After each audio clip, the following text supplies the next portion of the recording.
Hello, hello, everybody. Good evening, as it were. As always, remember, a dive from the blue equals a hero's punch. It's Shaco the Shrimp coming at you live once more in this, what is it, Thursday? Yeah, Thursday evening. Not gonna lie, today's gonna be just a really chill stream. I'm gonna try to keep the hype down a little bit, though probably might fail, considering that, we're talking about anime, tokusatsu, and other little Japanese topics that, may or may not pique your or mine interest. Probably my interest, really. But, let's see how well we can get along tonight for it. Hello, GA. How fancy meeting you this evening once more. Alright. A couple of things before we start out on everything tonight. I know that the subscription and the follower stuff is getting finished out. I don't know when night emotes are going to be coming in. Unfortunately, I just talked to my artist tonight regarding that, and the order's been placed. The only thing we have to do now is just wait a couple of weeks, probably a week or so. She told me 1 or 2 weeks, so we might be able to get that started, so I can get you guys some fun emotes, so we can start following for real, and probably get started from then on. As for subscriptions, plans for that right now are kind of slow. I want to get that set up immediately after I finish emotes, but I'm probably gonna start setting that up after we get that implemented in the chat. Then on, I will actually start posting the subscription stuff onto my Twitter and then onto the YouTube page, so you guys can see exactly how that'll go. Let's see what else. Oh yeah, YouTube. I have an active YouTube channel still, so if you guys want to see all the VOD stuff on there too, just be sure to log in there every few days. I should have everything ready on there as well. And following this week's stream, following this and next week's stream, I'm actually gonna start hosting YouTube exclusive streams on there. They won't be like big gaming streams. You guys will get to enjoy that here on Kick, but majority of my I'll be hosting like movie and watch along streams on the YouTube page so that we could better enjoy that there. Mostly just stuff that is like interesting or fun, mainly as a result of like either anime or like tokusatsu movies. I'm thinking either for the first one we can do it could be either a tokusatsu movie or an anime movie that I really like, and then we can either set up like something like a poll later on for chat to see what they would like to see. But that's like in the future, following next week's stream, next week's set of streams, I guess. As for everything else, though, I'm actually kind of happy that we're almost at 10 subscribers. I know, 10 followers, I guess. So I'm a little bit happy that we're about to get there. Hopefully we can get there before the end of this week or before the end of Friday, because I want to make sure that we're jutting along well enough for my own goals as well. Even if we don't get there, I'll be happy enough with what I get, mainly because I still get to enjoy this platform and I still get to enjoy the chat's many responses to me. Now, anyways, on to tonight's stream. On to tonight's stream, though. Let's move on to the new overlay, which you'll be seeing for tonight. And I gotta let you know, this one is pretty interesting to say the least. I could say it's almost like a flash forward of where my workplace is. Let's head there right now, if you'll join me. Ah, see? Oh, look at that.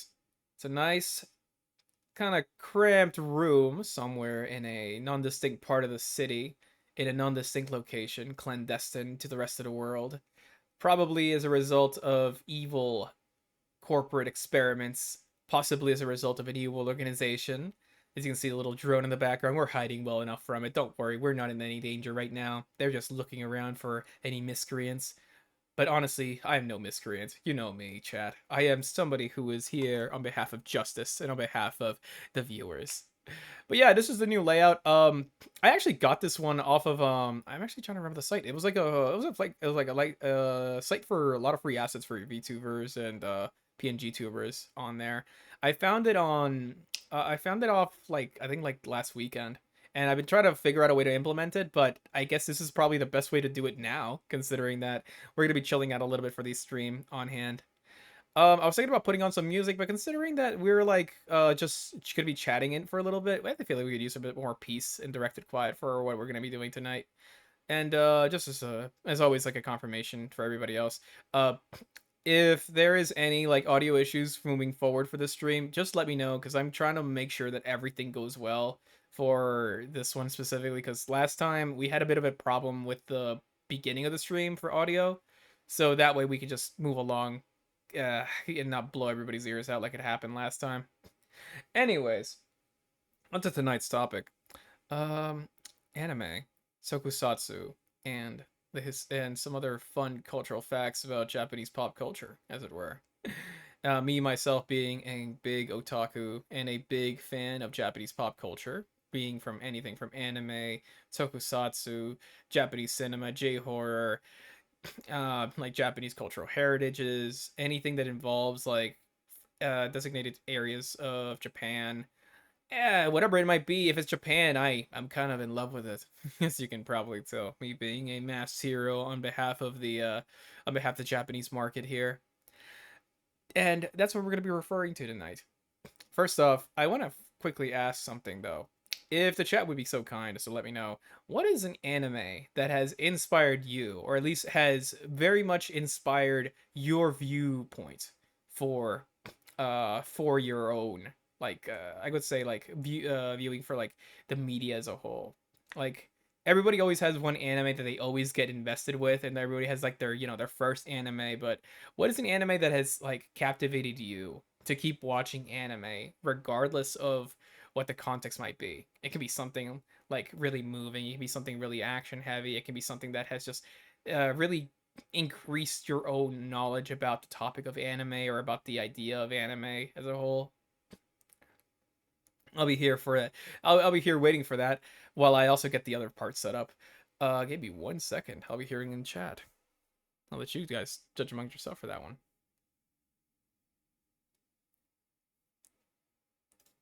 All right. I'm gonna get my display capture set up for a moment for the Windows, the new Windows at least I'm gonna be doing, so you guys can see exactly where we're gonna be on hand for tonight. There we go. If you can see this, it should be my anime list. Oh god, it's over everything. Hold on a minute. Let me make that a little smaller. Ah. I may or may not have a gigantic monitor for myself. Hold on a minute. Let's see here. There should be a source for me to quickly make sure this scales directly to my monitor. Hold on one moment.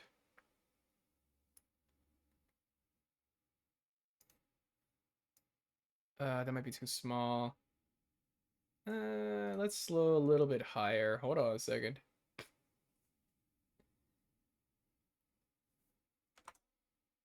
Let's see. First two that I saw was Girls Bravo and Nagara Sete Ain Ranto. I'm gonna have to look on that a little later, but I know Girls Bravo. Gotta tell you that's a pretty fun one. Uh, it's very much in line of early 2000s styled. I believe early 2000s style harem comedy from what I remember. Nagara Sete Ion Tabu. I don't remember that one, unfortunately. We will look some of these ones up once we get a hold of the anime list. Hold on a second. Oh man. Let's see what else, chat. What else you got for me? More than happy to give you my own perspective on some of these as well. You're gonna be hearing my own perspective anyways. I want to hear your own perspectives first, though. Let's see, center to screen. Nope, that's still not good enough. Guy gets tapped. No, guy gets trapped. I'm gonna assume that's what you mean. Guy gets trapped on an all-girls island, essentially. Huh. Why do I feel like I've heard this one in terms of like different setting? There we go. That's what I thought. It was trapped. I was about to say tapped. I think you might be looking at the wrong type of anime there, my friend. We're not looking at those type of animes right now. We're looking at regular public domain anime. Not the spicy kind of animes here. Okay, let's just try to make sure this thing works effectively. Dang. Yeah. Ah, no, that's gonna look awful. Absolutely not. I think I'm gonna just do regular linear and just like try to capture the center of it. I hate it when things stretch out like this. It's so it looks so terrible. So can I do this? Nope, that's gonna be the other screen. Can I do this? Okay, okay. At least I can blend it somewhat. Okay, we can deal with this much at least. Is that okay, chat? I don't wanna hurt your sensibilities by making you look at something that gross looking. Oh man. Oh man, that's not nice. I can just maybe I can just do this. Hold on a minute. I can just probably do this. Okay. There we go. Hopefully that worked a little bit better. Far too squish? Yeah, I know. It's far too squish. Let me try to see if I can just move it back to like for its like a regular format. Let's see here. Reset. Okay. Back to its regular scheduled programming here.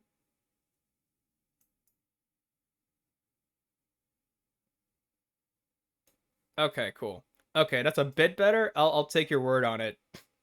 You can kind of not see a lot of my background now, but fair enough. Good enough for. What did it say? Good enough? Oh god, I'm hitting my own chat now. Hold on a second. Maybe I moved myself. Where am I? There we go. There's Shaco. There we go. Good enough for now. Okay, fair enough. I'll take it. I'll take it, chat. All right, so let's get going. Anime list. I gotta tell you right now, I have never used anime list in my entire life. I have listed out everything that I have onto like a little spreadsheet on my phone back in the day, and even to this day, I still do it mainly because I don't trust anime list. This site is notoriously funny for getting a lot of anime reviews wrong or getting a lot of anime reviews that are ridiculously dumb, and that's why I've kind of avoided it as like the plague for like the longest time. But now, I'm just here going to show you exactly some of the stuff that I like and these on here. I decided to make one because it's probably the easiest way we can try to set up a list or like an idea of a list for anime that I've kind of into. On behalf of like everything that I've done before for anime, or on behalf of every other like interested or interesting, I guess I should say, interesting like idea that's come out of anime is probably the best way we can capture it this way. All right. Man, there's a lot of interesting lists on here though. I haven't seen some of these ones in a while. There's new articles and stuff here. I gotta tell you, Shadowverse, man, who remembers Shadowverse? I remember playing the original, like I remember playing the original thing of Shadowverse back in the day. Back in the day being, of course, like 7 years ago when it first came out. And I remember getting the what's it called? The Switch game for it that was based on the anime for Shadowverse. That was a funny, fun game. Not gonna lie, because it actually relied on a lot of old school meta stuff. Current faves, Welcome to Demon School, Irumakun, Eminence in Shadow, and Kobayashi's Dragon Maid. Uh, I will say I need to get back to watching Demon School Irumakun. That one's pretty fun. I like the entire premise for it, that it's basically just this Gaia as an even dumber comedy. Eminence in Shadow, I don't know if I like Eminence in Shadow. I know that I'm supposed to be enjoying that show ironically and not ironically at the same time, but I'm not sure if I'm into it as much as some people are. And of course, Kobayashi Dragon Maid, always a lot of fun. Always a lot of fun with that one. Personally speaking, I just wanna I do hope that we will get the spin-off for Kana or the spin-off for Elma at some point, because those two have their own manga spin-offs and they're really fun. All right, let's see here.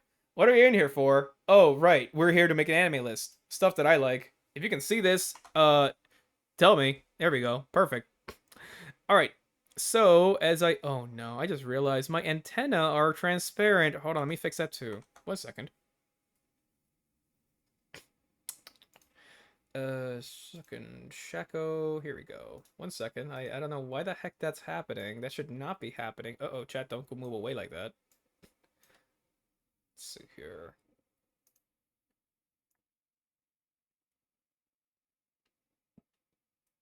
Nope. If you saw green there, ignore it. That was not meant to happen. Hold on a second. There we go. That's the best we'll be able to do for now. Okay, cool. So, let's see here. My anime list and random recommendations. I have never made one of these, not gonna lie. But I'm gonna do it this way. Every time that I have, every chance that I get, I'm gonna set up a little like little post on these that'll have like a little mini article on my end that'll have like a, I don't want to say a review, more like my own thoughts about an anime that I like, and then the reason why I like it. Um, and then I'll set it up on Twitter. I'll give you guys a link as well so you can view it. So it'd be really fun to look at. That way you'll know what Shackle likes at any moment of the day. Maybe I'll update it between now and then. Maybe we'll update it as we go on Yap sessions. It'll depend. But this is what we're gonna start on. All right, let's see here. Initial animes that I've liked. Already one right there. Hold on a minute. Oh, that's manga. Oh man, Dorohedoro. That's by far one of my favorite manga and anime of like the last, I guess, 5 to 7 years now. Really, really grungy and really gross looking art style. It is an art style that a lot of people will not associate initially with anime or manga for that matter, but it is an art style that I will definitely tell you is makes it stand out in the best way from a lot of manga that I would read from it. It feels like, for lack of a better word, if a metalhead and like a horror fan made a manga, that's basically what the style of Dorohedoro is without even getting into the subject matter. It's basically, for lack of a better word, a mystery horror and uh mystery horror action series between a set of I guess not even two inter parties, more like several different characters that are all conjoined as a result of like this weird transition that happened between one of the characters. But to put it simply, there's this guy, right? There's this guy called Kaimon, and he has the head of a lizard. And his whole shtick is that he got cursed by a sorcerer uh at some point to have the head of a lizard. And he's trying to find out who it was, or rather who the sorcerer was that gave him that head of the lizard, and essentially figure out his own identity because even he doesn't remember who he was back then. And between then and the very end of the anime, or the manga I should say, all sorts of crazy, insane like adventures and hijinks occur between him, his best friend, this really hot blonde chick named Kaido, who is a master martial artist. There's a mob of crazy sorcerers that are led by this even crazier sorcerer called En, who has powers to turn into everything into mushrooms. There's a whole like rebellion sect of sorcerers that are essentially like trying to veer away from like the devils that created sorcery. Oh, and the devils, of course, are like these all powerful supernatural entities that are essentially like the gods of the sorcerers, and they rule over hell and they rule over the real world. It's all sorts of crazy stuff, and to say the least, if I were to tell you any more about it, it would honestly ruin the biggest surprises that come in store with that show, is both of the manga and also the show itself. So let me put this up on here. Dorohedoro. Anime, both add that and the manga. Completed. 10 out of 10 masterpiece. Saw everything. Dorohedoro. Re-completed. Masterpiece, 10 out of 10. Chapter, every single one of them read. Add and add.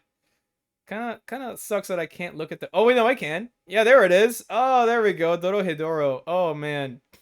I will say, in terms of anime quality to manga transition quality, Dorohedoro's manga is, I would say, about like a step higher than the anime for a good reason, because of a lot of the art style from Dorohedoro will not transfer well to anime, unfortunately, and because of that, it suffered a little bit in the transition between an anime and a manga. You look at the cover of this thing and you think to yourself, man, what the heck is that going to be about? But then like the art style itself, like you look at that thing and you're like, what the hell is that even supposed to be? Is that supposed to be like the main character? Is that supposed to be like the villain? Who is that? What is that? Why is he having knives? Why is his head all spiky? Why does he have like one of those crazy rebreather gas masks? And you think to yourself, how the heck can this something like this be set up as an anime or a manga story?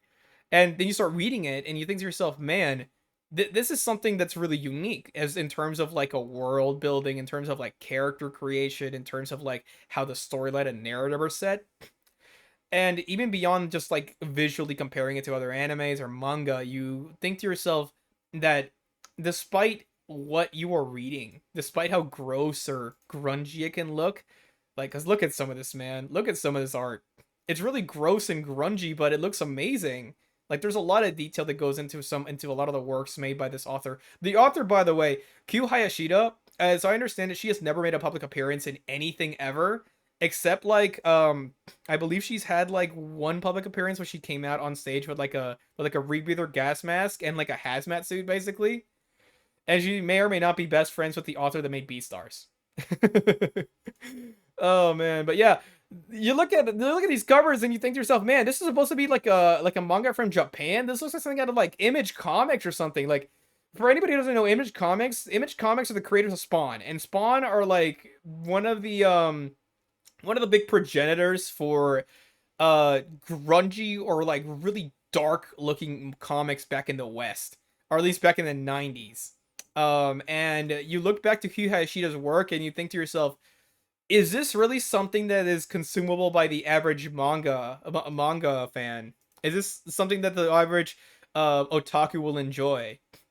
Because these designs are out there. They are so out there with how crazy they are, and even just the concept themselves. Because when you think about the concept of like the image of a devil, you automatically think a couple of things in your mind. You think about the idea of a creature that is first off supernatural. Second off, it's a creature that stands above the idea that may or may not stand alongside divinity in some cases.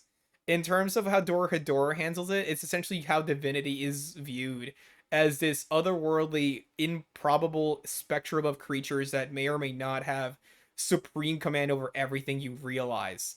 And when you try to stare into the face of that creature or try into the face of that entity, you only see the image of which your mind can could stand as what they want you to believe in.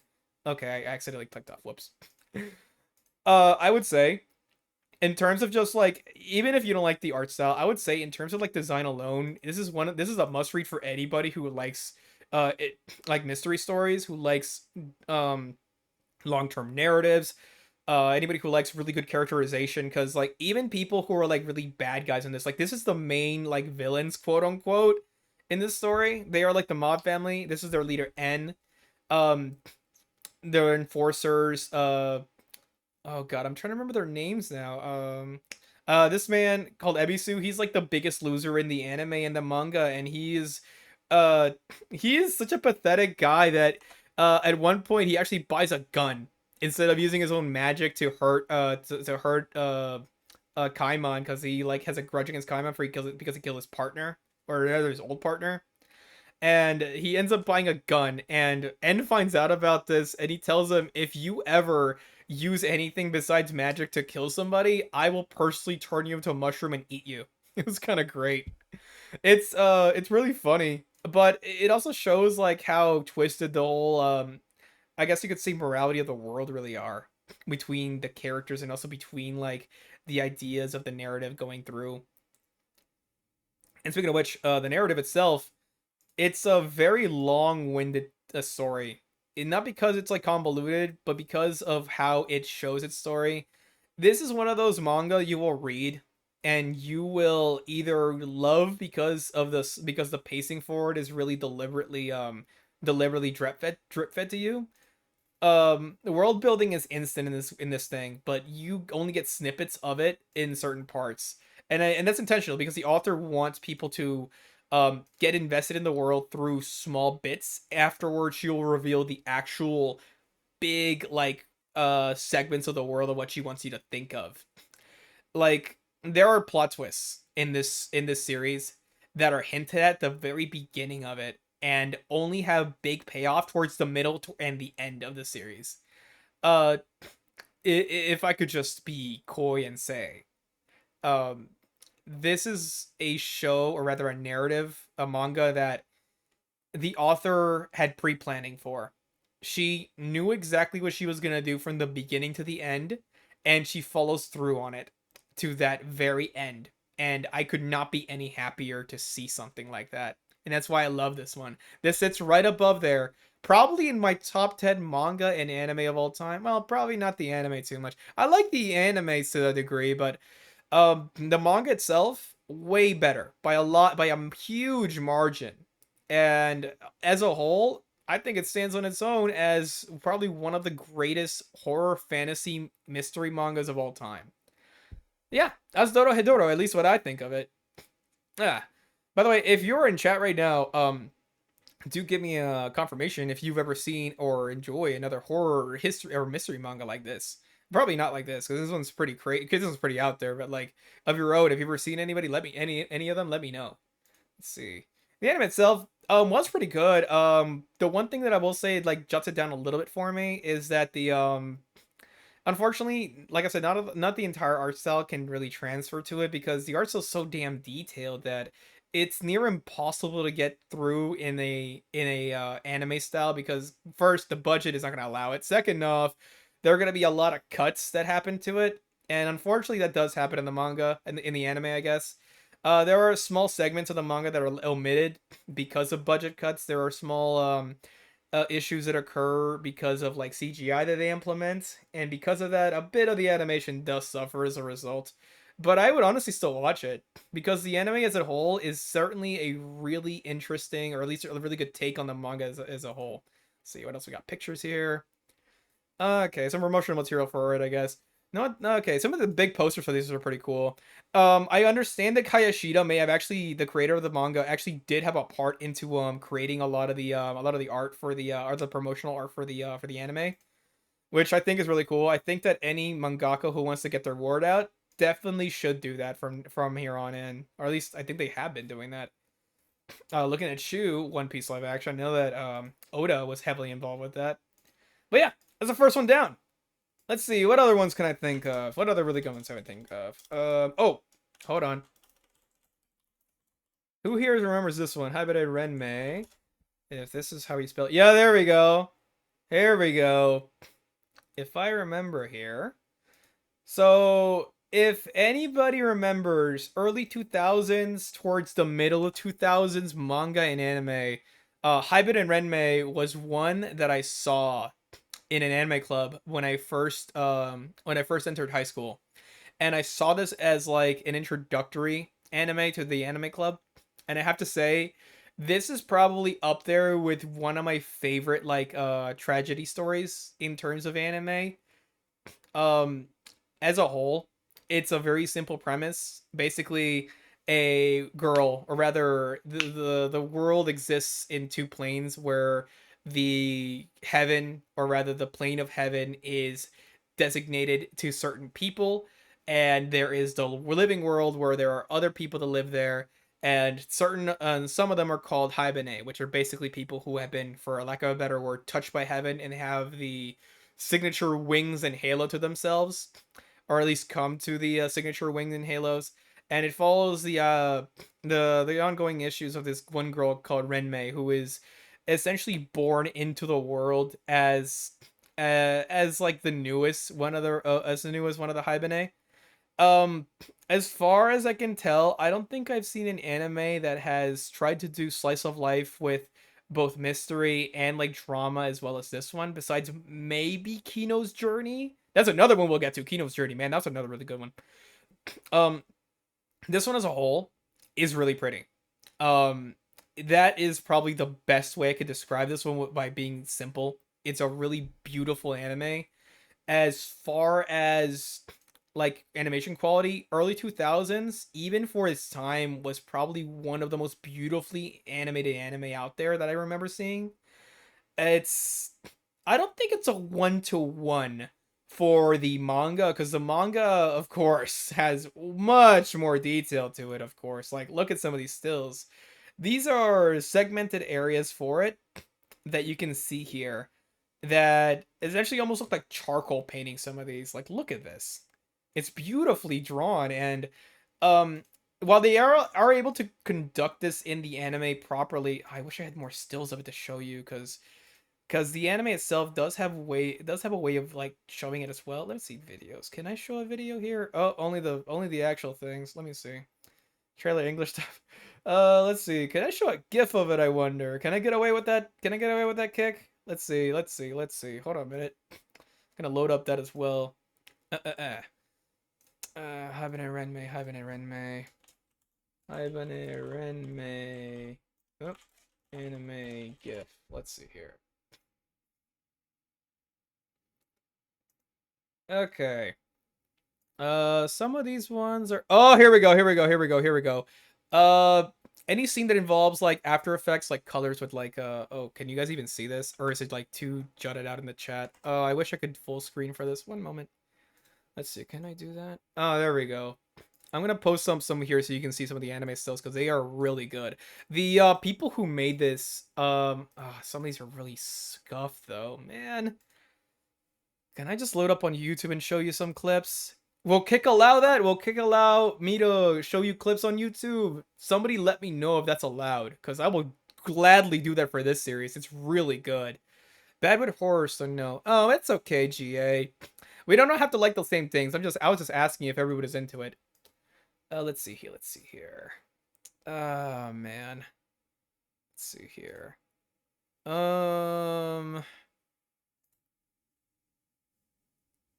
Where are the segments for it? Oh, that's another really good shot when the girl first gets her wings. It's a really it's like a really traumatic experience for her, but it's also something that like we see establishes the tone for the series. Oh, here's another really good one. Let's see here. Can I load it up? Oh, there we go. The another thing I want to note down for this anime is that the background design works for it is really great. Every single one of them, I believe, is hand drawn. None of them are like none of them I believe are like done digitally. Every single one of them is directly coded to be hand drawn. Like look at this, some of these ones. They even have it in the back. Oh wait, no, that's maybe CGI actually. Those windmills may be CGI. I have to look into that though. It could just be animated well enough that it could look like CGI. If anybody has ever seen the 2004 2003 version of god, what is it called? What am I Astro Boy. If anybody's seen the 2003 2004 version of Astro Boy, there are some shots in that series that I swear to god were CGI and they were actually like hand drawn, and it fooled me the first time I ever saw it. I rather not think it's best not to until you get confirmation. Copyright is a B word. You know what? Fair enough. Okay. Fair enough. I won't put down copyrighted material even if it is clips. Oh man. Let's see. What anime studio animated the anime? I actually forget. Let's see here. Oh no, wait, that's not the right one. Let's see here. Lesson 2. Genius, that's Funimation. Radix. Radix? I don't remember this one. What did Radix do? Let's see here. So Mobius, Divergence, Eve, Legend of Duo. Some of these animes I have not too familiar with. Not gonna lie. Oh wait. Hold on a minute. Wait a minute. A lot of these are very ecchi series. I can tell. Let's see. Oh man, Januska, Sakura Tyson. A lot of these are very a lot of these look like, oh man, that's really mean to say, but a lot of these look kind of like uh kind of throwaway anime entertainment, if that makes any sense. Was Hyben and Renmei the last anime they ever made? Oh no. This Mitsu Drops was like the last one they did. Let's see. No, newest. Newest? Okay, let's see here. Hyben and Renmei, where was it?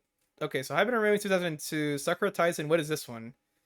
2002 as well, towards the end of 2002. So yeah, probably right. Oh man, I didn't even know there was a Sakura Wars anime. That's crazy. But man, 7.9 out of 10. That's a high 8 for a lot of people in this one. Not gonna lie, I would put this one at a 9 for me. It's a really good slice of life. I'll say that. So let's do it. 9 completed. 13 episodes. Dojinshi. I would say I've yet to read the manga for this one, but honestly, I really do like the anime. I recommend this one for anybody who wants to get into anime, even if you're like not into like slice of life. Did I not add it? There we go. Even if you're not into slice of life, this is a really good one with a really good premise.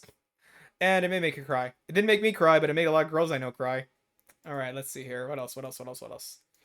It kind of sucks that I can't show you clips of it, unfortunately. That would make this a lot better, because that way it'd be a lot better for it. By the way, chat, any new viewers, let me know if you have seen any other animes that have piqued your interest through drama or like really emotionally heavy animes. Please let me know. That's a really good one on hand. I know there's a lot of anime that make people cry. What is that one? What is that one? Angel Beats is one that I know a lot of people really swear by will be their most emotionally turning anime. I like Angel Beats. I personally don't think I like it as much as a lot of people do, but I still like it, at least well enough. Sorry. I also have a bit of Chick-fil-A left over. So excuse me if I'm chewing over the chat. Let's see, what do we else do we have here? Other emotionally draining anime. Oh man. Let's see, I know one that is emotionally draining to me. Oh boy. Made in Abyss. I know this one's made the rounds with a couple with several people already online, and I gotta tell you, this is one that is very much not for everybody. I will say that right off the bat. This one is certainly not for everybody, mainly because it's an anime and a manga that have very deceptively adorable themes that hide an underbelly that I could only describe as being impossibly cruel to the audience. Not cruel in the sense that it's gonna be overtly edgy, though granted there are parts of it that do get to that point. The narrative of it is just very dark. Even like the premise behind this one is very, let's say, not something that a lot of people will be getting into. If you haven't heard of this one, essentially the main premise for it is basically there is an island off the coast of somewhere in the world that has a massive geological formation called the Abyss. It is a gigantic hole in the ground in the middle of this island that is so deep some people generally don't know where the bottom will eventually go to. um it is essentially a supernatural place where the further you go down, the more horrible and horrific things become, to the point that after a certain point, you will never be able to come back up because the abyss will curse you to die if you try to leave it, if you try to leave it after a certain range. I rather think it's, oh yeah, sorry, if you ever try to leave it from a certain range. It centers around this girl called Rico, this little girl right over here, and her friend, who's like a robot that she finds in like the underground. He's not really a robot; it's like an android, I guess, who's called Reg. And after like befriending him and whatever, Reg tells her that he knows her mom, or rather, he knows her mom who like disappeared of some time ago in the abyss. And her mom is like an adventurer that goes down into the abyss to dig for artifacts and treasures and stuff and bring it back to the surface for money, of course. And because of this, Riku essentially goes on a journey to essentially find her mom wherever she may have gone to the abyss. And right off the bat, knowing what the premise is, because the anime explains it very easily at the beginning on the first episode, the manga itself has an entire like listing for it on the first chapter about what the abyss actually is, and you get to experience that directly through it. You can tell that the narrative itself is going to go to a very dark place, because knowing what the abyss is going to hold, you know that Rico at the end of this journey is probably never making it out. You know that at the end of everything that she sees, even if she finds her mom, she probably will never be able to see the light of day again. And it's something that the audience will see and hold to themselves to the very end of the narrative. And throughout this narrative, throughout the storyline itself, she encounters people in the abyss, she encounters dangers, she gets into all sorts of trouble. I don't mean like trouble as in like she gets in trouble with like her parents or the school. No, she gets in trouble like life-threatening trouble. There are segments of this anime that are very brutal. There is a lot of blood and gore and lots, and it's used in a way that I can only describe as uh for impactful effect, if that makes any sense. A lot of animes will use blood and gore as a means of showcasing strength or showcasing power or showcasing like a really hype moment, but Made in Abyss will use that same effect to showcase horror, showcase suffering, showcase trauma, showcase tragedy, and more than anything else, cause the audience to either recoil or cause the audience to care more about the characters, because you don't want to see something horrible happen to these children, right? You don't want to see something horrible happening to these characters. They're really cute, they're really likable, they're really interesting, and more than anything else, you kind of side with Rico in her journey because you want to see her reach the bottom, even if you know that she's probably doomed at the end of it. Um, it's a really interesting story, but it's gonna make you, if you have to be in the either the right mindset to watch it, or you have to be in a good place mentally to enjoy it, because there's a lot of content in this show or manga, I guess, that you are either going to love or you're gonna hate. Of course, the setting itself is something that a lot of people will praise by. A lot of people call it derivative of a lot of imagery like Warhammer. There's apparently a lot of segments in Warhammer that will designate like deep holes in the ground as horrific supernatural entities that will eventually destroy the souls of those that go down it. Um, there is a lot of criticism that goes on for like the some of the content that occurs to some of the characters here, specifically to a lot of the children. I will say this right now: if you are not a fan of like horrible things happening to children in terms of like violence, in terms of gore, in terms of possible um inappropriate conduct that may occur on behalf of like let's say the visuals you may see in this show or anime, step away. You will not like it, or nor you will probably enjoy it either. I will also designate this as well. If you are somebody who gets really squeamish about gore, do stay away from this one too, because it also has like a lot of detail that goes with it. Like you see a lot of the watercolor, almost like watercolor designs of a lot of these characters. Let me show a couple more here. Um, the author, oh god, what the hell is this guy's name again? Hold on a minute. Akihito Tsukushi. This guy is somebody who has done a lot of art for, believe it or not, really E-rated games, a lot of art for really moe manga and video games, and it translates really well to fooling you. It translates really well into fooling you into believing that this is going to be like a really high spirits, very coming of age adventure between children and this wonderful, beautiful place that they're about to explore and go down and see the places where they'll go and where are the beautiful things that they'll see. But in reality, that's just the surface. That's just the surface that lies the horrors within, because oh my god, some of the things that are going to be shown to you in this one are downright terrifying. To speak less about the anime as well, it's one thing to view a manga as you view it in stills, it's another to view it in motion. And Made in Abyss is one of those rare mangas that I can safely say makes it in its translation from a manga to an anime nearly 1 to 1. It's not nearly okay, it's not 1 to 1 perfect. It's a near 1 to 1, because it's, first off, it's animated really, really well. Like the animation quality for this anime is beautiful. Like you swear some of the animation stills for this are like out of a Ghibli work, I swear. Also, the level of detail you see in some of these shots, even with like the backgrounds, like anime backgrounds are always going to be really beautifully detailed, but like in the manga, compared to the anime, I would honestly say the backgrounds in the anime are almost an upgrade to the manga's work, because one, they're in color. Second, you get to see details like flowers blooming, you get to see the birds chirping, you see the clouds, you see how the world itself interacts with like the foreground in a really beautiful way.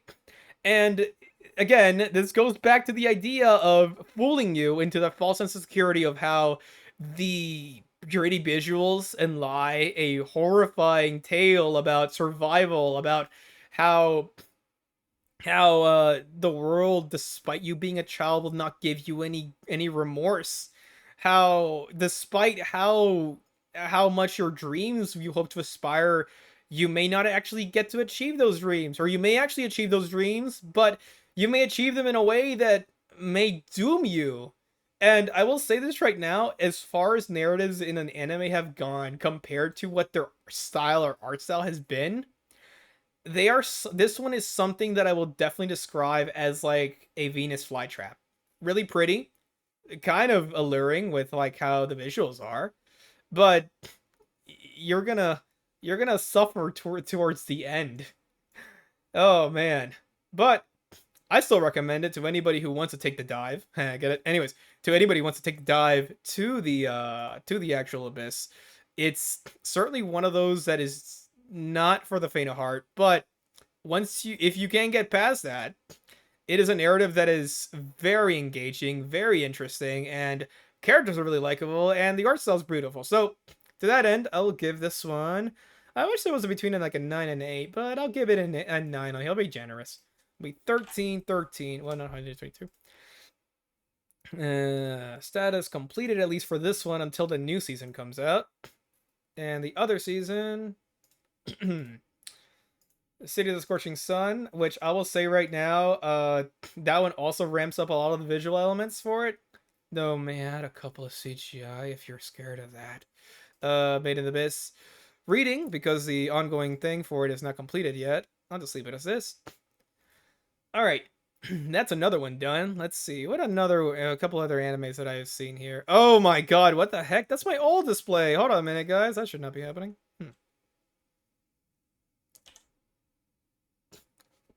Hold on a minute. That should, hold on a minute. Thumbs up. Alright, there we go. I don't know why the heck that showed up. I'm sorry about that. Okay, let's see. Have you guys ever encountered an anime or a manga that has given you that sort of whiplash though, that has been deceptively beautiful at the beginning, or has um I guess you could say has had a really beautiful art style and has essentially hidden its teeth from you and hidden a really dark narrative the same way Made in Abyss has? Because that's one that certainly did it for me. Let's see what other ones. Let's see. Let's talk about funny anime. Oh man, where is it? Where is it? This one, Psychic Kuso. Is this the one I'm thinking of? Is this the one? Yeah, there it is. Psyche K. Oh man, this is one anime that I did not expect to like all that much. I was so ready to hate Psyche K on the premise alone. It was basically like, this is me coming off of watching Mob Psycho 100, and I thought to myself, this is literally just Mob Psycho 100 if you made it a full comedy. And I was not sure if I was gonna enjoy that because I had just recently finished watching Mob Psycho.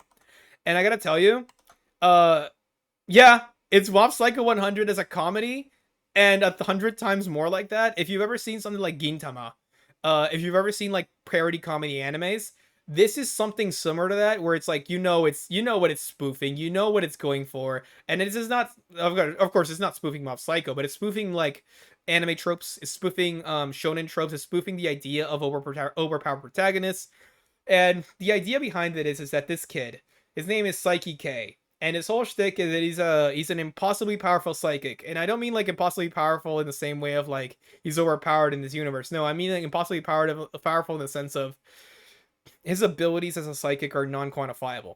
He can quite literally alter narrative structure inside of his show just for the sake of it being funny. For the sake of him having a situation where his life will either be turned horribly or, for lack of a better word, amusingly. And his whole life essentially revolves around him either dealing with a way of getting rid of his powers or figuring out a way to nullify his powers so they don't go out of control, or they don't affect his classmates or don't affect the school life. And it's told in a way that is so hilarious. It, of course, it's not sequential. It's told as like a series of comedy snippets. In the same way that in a similar way to how Gintama did its some of its episode structure, where it'll show you an episode premise. It'll have like a midway episode premise and then a secondary episode premise, and then conclude it all in a single premise at the end. And it's for lack of a better word, a funny narrative that I can only describe as, oh man, how does this? How is a funny narrative that I can only describe as in the same way of how like a sitcom in like Western TV or Western animation would set up its comedy narrative. Let's see here. Basically, like I said before, Psyche K, there's here. He's got a bunch of other weirdos that are hanging around him. There's his friend Nendo, who is quite literally so stupid and so dumb that he literally that Psyche cannot read this guy's mind. He's the only person he cannot read the mind of. Well, him and cockroaches, I guess. There's his friend here. Oh god, I forgot his name. I think let's see if I can remember this guy's name. Shun Kaido. That guy is the epitome of crazy Chumbu syndrome.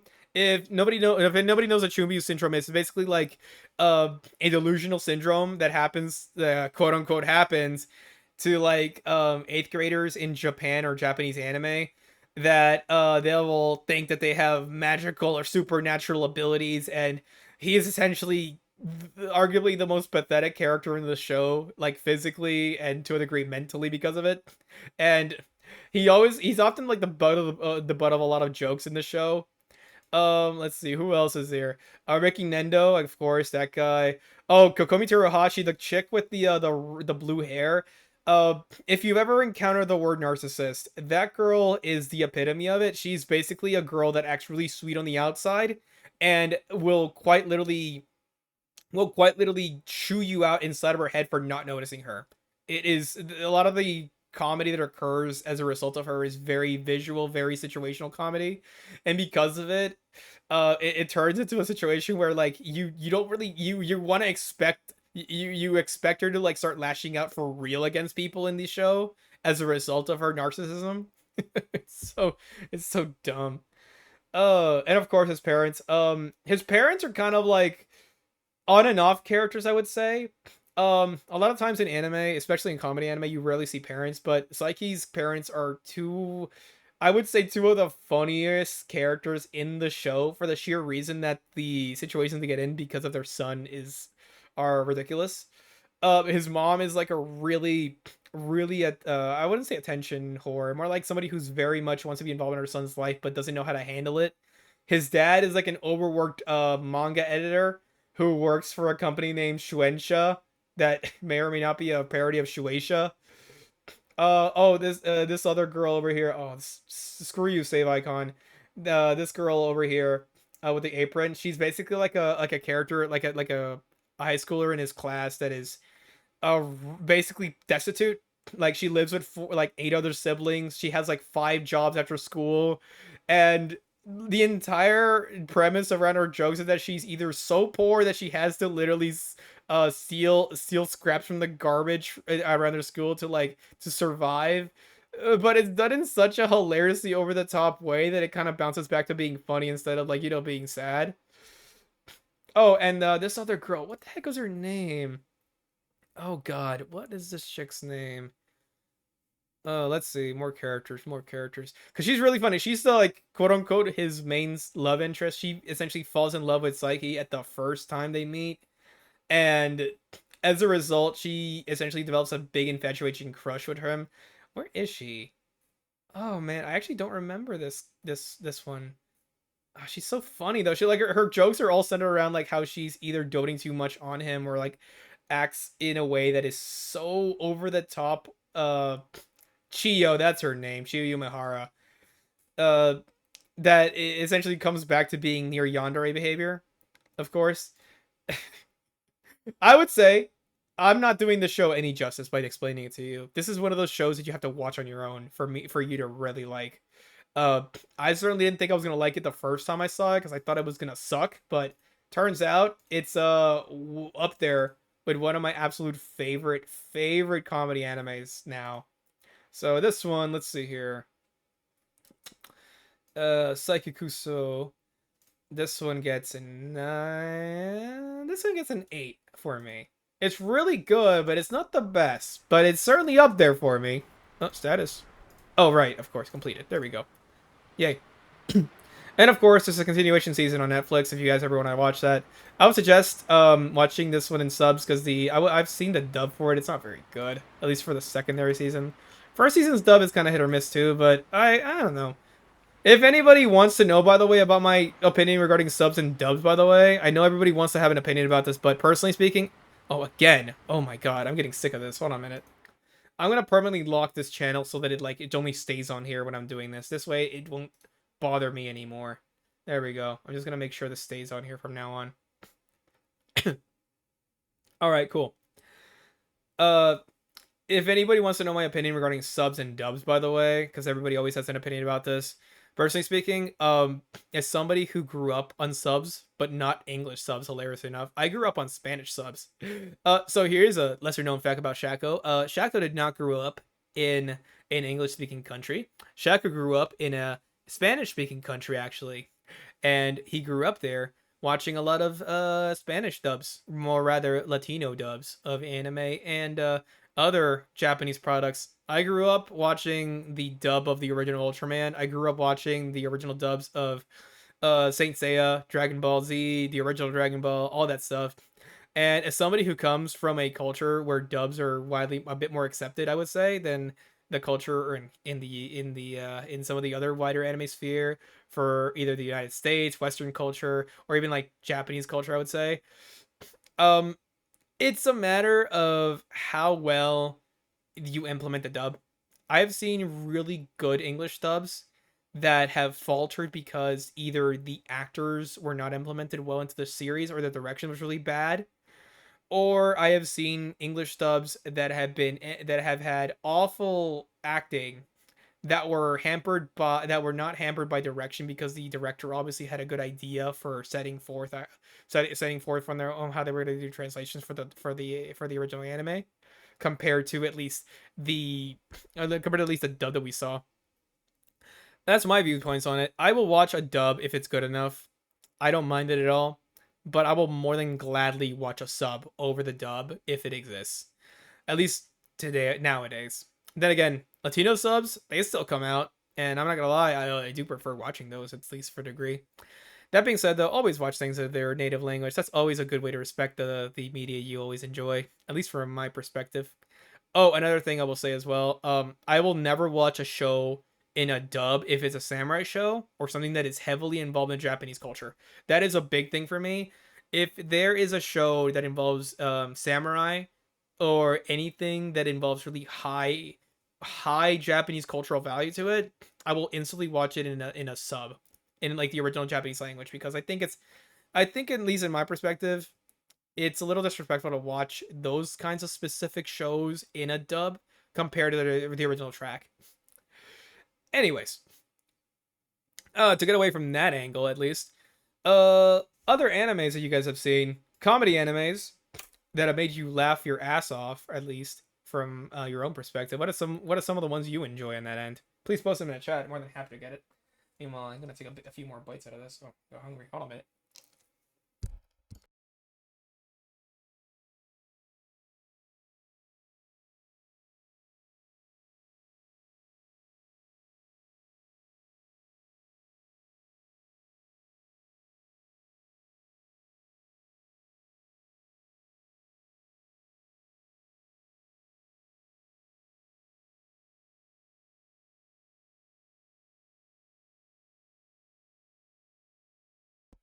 No, excuse me. Sorry. I don't want to turn this into like a mukbang stream, unfortunately. Mm. So I'm just gonna mute my mic whenever I eat a little bit. Anyways, moving on to other stuff. Other anime that I really love. Oh, hold on a minute. Let's see if anybody you know this one.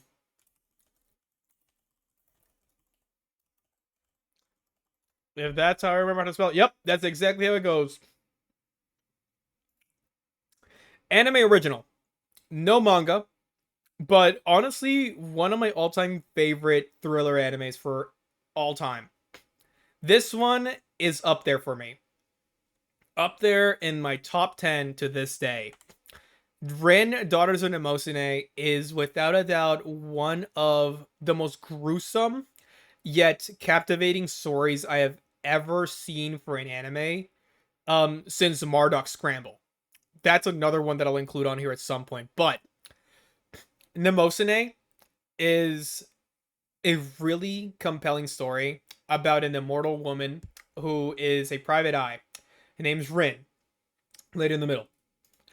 And she is, for lack of a better word, in a narrative that spans nearly 50 years of the real world's life.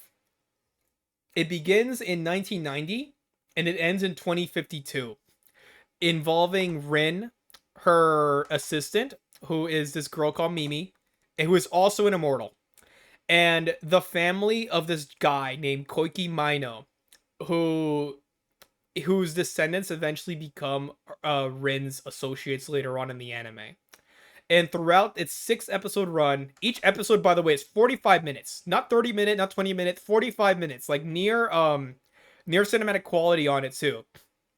You get to see twisted stories that occur on behalf of people who are trying to either achieve immortality or people who are trying to discover things that are not meant for people or the human mind to see.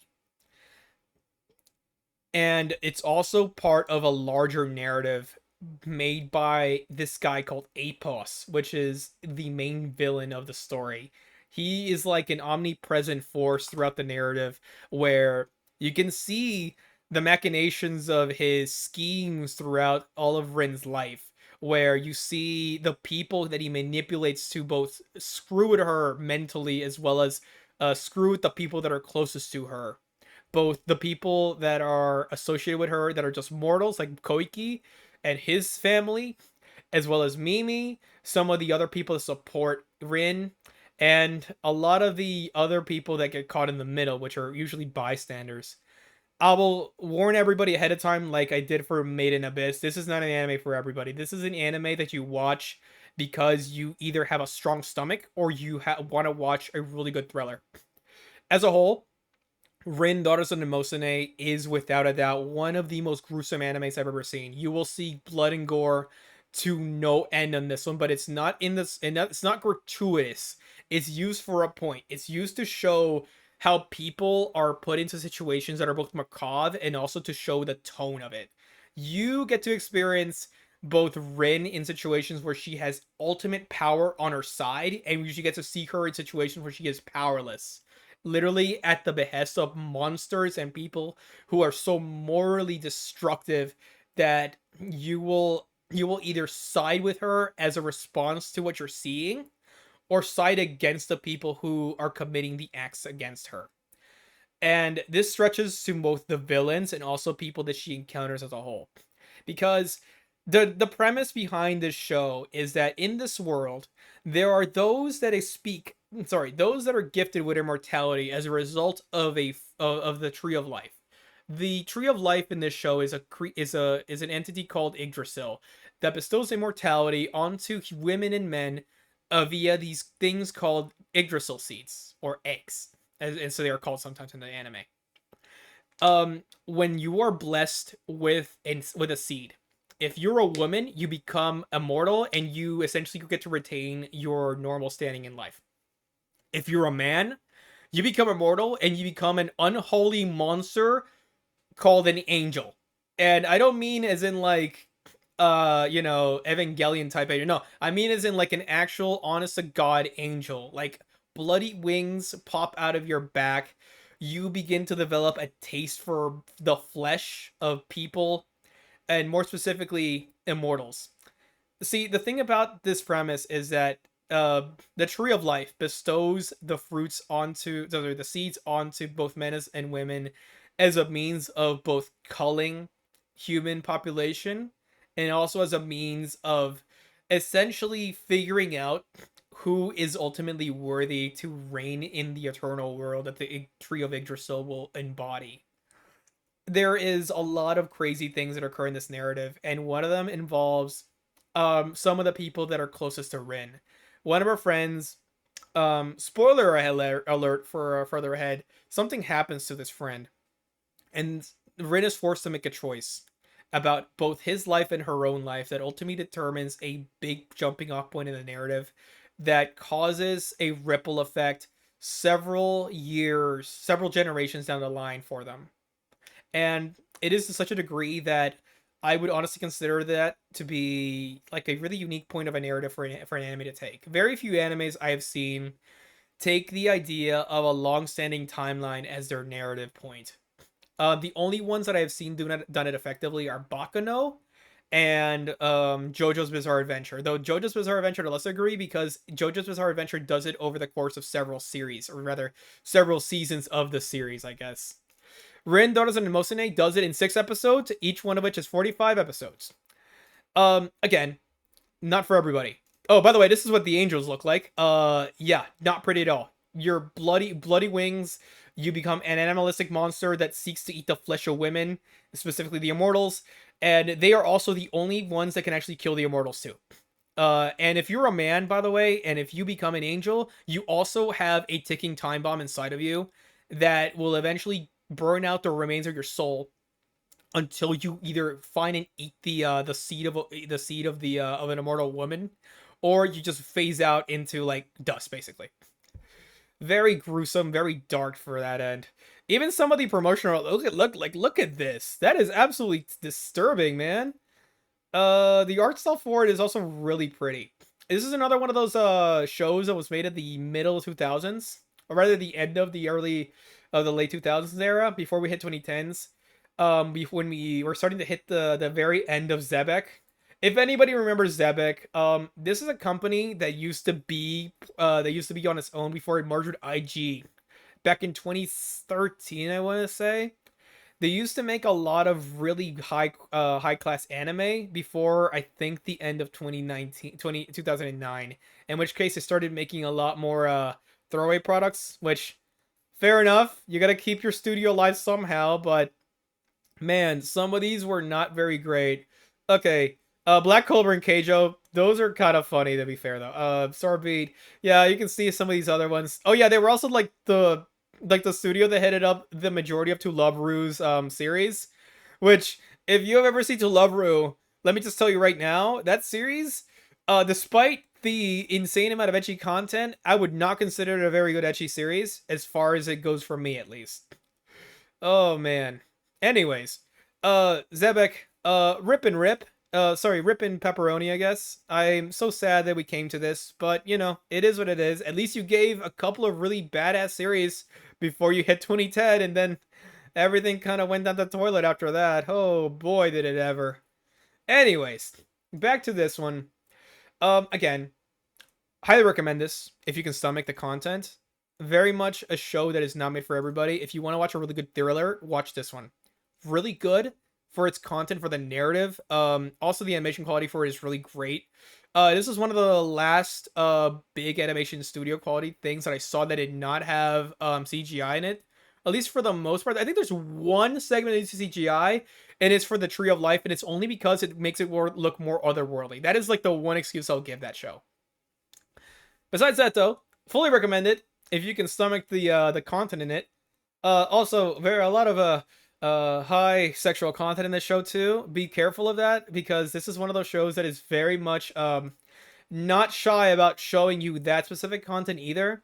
Granted, it's not as gratuitous as some of the other shows I've seen, but it's still up there, very up there. But certainly one of my top 10. Absolutely. All right. Let's see. I'm gonna take another bite. Meanwhile, you guys, tell me what's another show that you've seen that has pushed the envelope for you? A show that has genuinely like gotten you to think about anime that like beyond just like cartoons or beyond just like derivative material beyond that, like that has made you really think. Oh man, this narrative it's really impressive, and I want to watch more of it. Anyways, I'll be give me one second. I'm gonna eat something a little bit more. Whoa, whoa, whoa.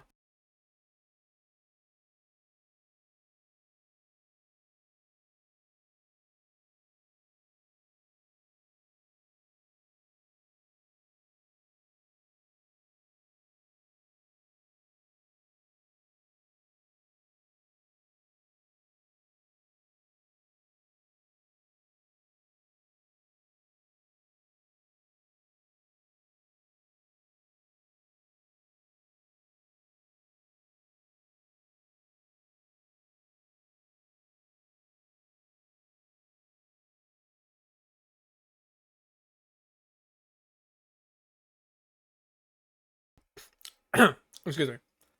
All right, we're back. Mm. I'm sorry I keep taking so many of these breaks. I really don't want to just keep chewing in your mic and off the mic. That's kind of gross. Anyways, let's see. What are the other animes that I'm really into? Oh yeah, I remember mentioning this one. Hold on, not Marty's Rainbow. I'll do that one later. Oh, let's see. Oh, let's see here. Oh wait, I remember this one. All right, so I'm gonna say this up front. I have not read the manga for Bamboo Blade. I have only seen the anime. But if the manga's art is anything to indicate of the quality to it, I have to say I may end up reading it later on because oh boy, these are really beautiful art covers. Really beautiful art covers. But yeah, Bamboo Blade. I saw this one at the very end of middle school. I thought it was gonna be a manga about, or sorry, an anime about like a kendo dojo or whatever because I saw like the art style and I'm like, oh okay, it's gonna be like a shonen esque manga about these girls protecting their dojo or whatever. No, no, actually, it's basically about it's basically a sports manga. It's basically a sports anime about a team of girls that are set up by their by essentially like a high school instructor to essentially become a kendo team and compete on a national level. on behalf of their school, on behalf of their dojo and their school. And very simple premise, very very okay-ish art style, I'd say. This is still in that early middle 2000s style for the art style, but the storyline that results from it is arguably one of my favorite and most simple storylines that has come out of like a sports anything anime. And what do I mean by this? I mean by this in that it's a simple premise. Of course, it's a team of girls. They're trying to win a. They're trying to essentially become the best kendo high school team, or rather become a great high school kendo team for their people, but for their instructor. But it's done in a way that is very engaging. You see every single character struggle throughout throughout their training for essentially becoming into the Kendo League. You see how each one of them achieves part of what they want out of the additional Kendo. And despite how some of them come from so many different backgrounds, like one of these girls is like a cosplayer, another one is like an active Kendo practitioner, another one is like a Valley Girl esque character, and all of them, despite from whichever walks of life they come from, they all essentially contribute to their team's like I guess you could say identity. It's an identity of what I consider to be a great idea of like teamwork, of a great idea of how a team can come together to show how well their abilities can range. And it's, for lack of a better word on that end, it's what I would expect out of a manga, or rather what I expect out of an anime that would showcase the idea of a training montage. What do I mean by this? I don't mean this in like a training montage, as in like run out like a Rocky training montage. I mean rock training montage in the sense of like you see every struggle these girls are put by. You see every moment of how they are put together through the anime, what puts them through the ringer, and how ultimately their own skills may actually not be enough to serve them at the very end of the series. But you still watch it because you are enraptured with the characters, and why characters are really endearing. Every single one of them has really interesting personalities. Every single one of them has a good has a good take behind them, despite some of them being archetypes. Despite some of them being archetypes, I will say their main instructor, Danjiro, that guy is freaking hilarious. He's like the main heart of the series, and he's by far one of the a leading character, like a leading male character that I did not expect to like as much as I did compared to the girls. Turns out he's one of my favorite characters out of the series. He's so funny and he's so endearing to everybody. He's like the kind of like dad character you expect to have in a show like this, and you want to have towards the very end of it. He's responsible, but not overtly what's the word for it? Overtly stubborn.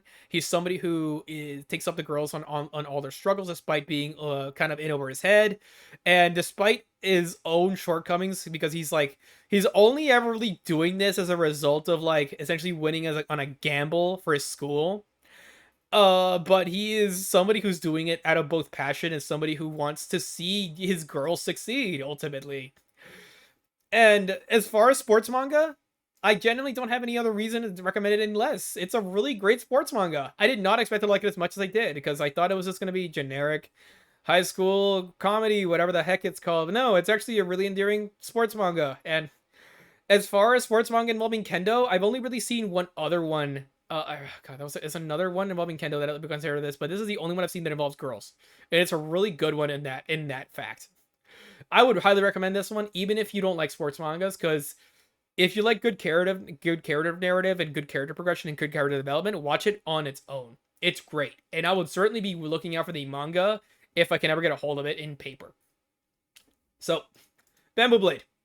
This one, 26. This is very good. Complete it, of course, and I will be reading the Bamboo Blade manga at some point in the future. There we go. Cool.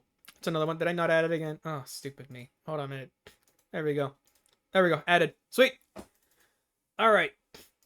That's another short one as well. What's a sports manga you guys like? I know sports manga are kind of like divisive with the community, but like, what are some that you guys like? Um, Besides this one, another one I really like is Slam Dunk, but unfortunately, I don't think that I don't think that the dubbing ever came to the United States for it, because man, it was it was like an early mid '90s show around the same vein as Dragon Ball Z when it came out, and that show was to me one of the inspirations I ever had to try out to try out basketball at some point. I will say this right now: if you are shorter than 5'6" and you try out basketball, unless you're ridiculously good at sports, just stop right there because you're probably not going to do it very well. As somebody who is below 5'6", eh, and gets a lot of shit for it on behalf of other superheroes and supervillains, I gotta tell you right now, I would not join a basketball team, even with my superpowers. Not a good idea. Not really interested in sports manga, sadly. That's okay. Not everybody's got to be interested in the same thing. Though I will say, if you ever want to try one, try this one. It's really good. It's really fun. All right, let's see another one. Let's think here. Oh, wait. Let's see here. This one, this one is supposed to get an anime soon, but I don't know when it will get an anime. But I'm gonna write it out here.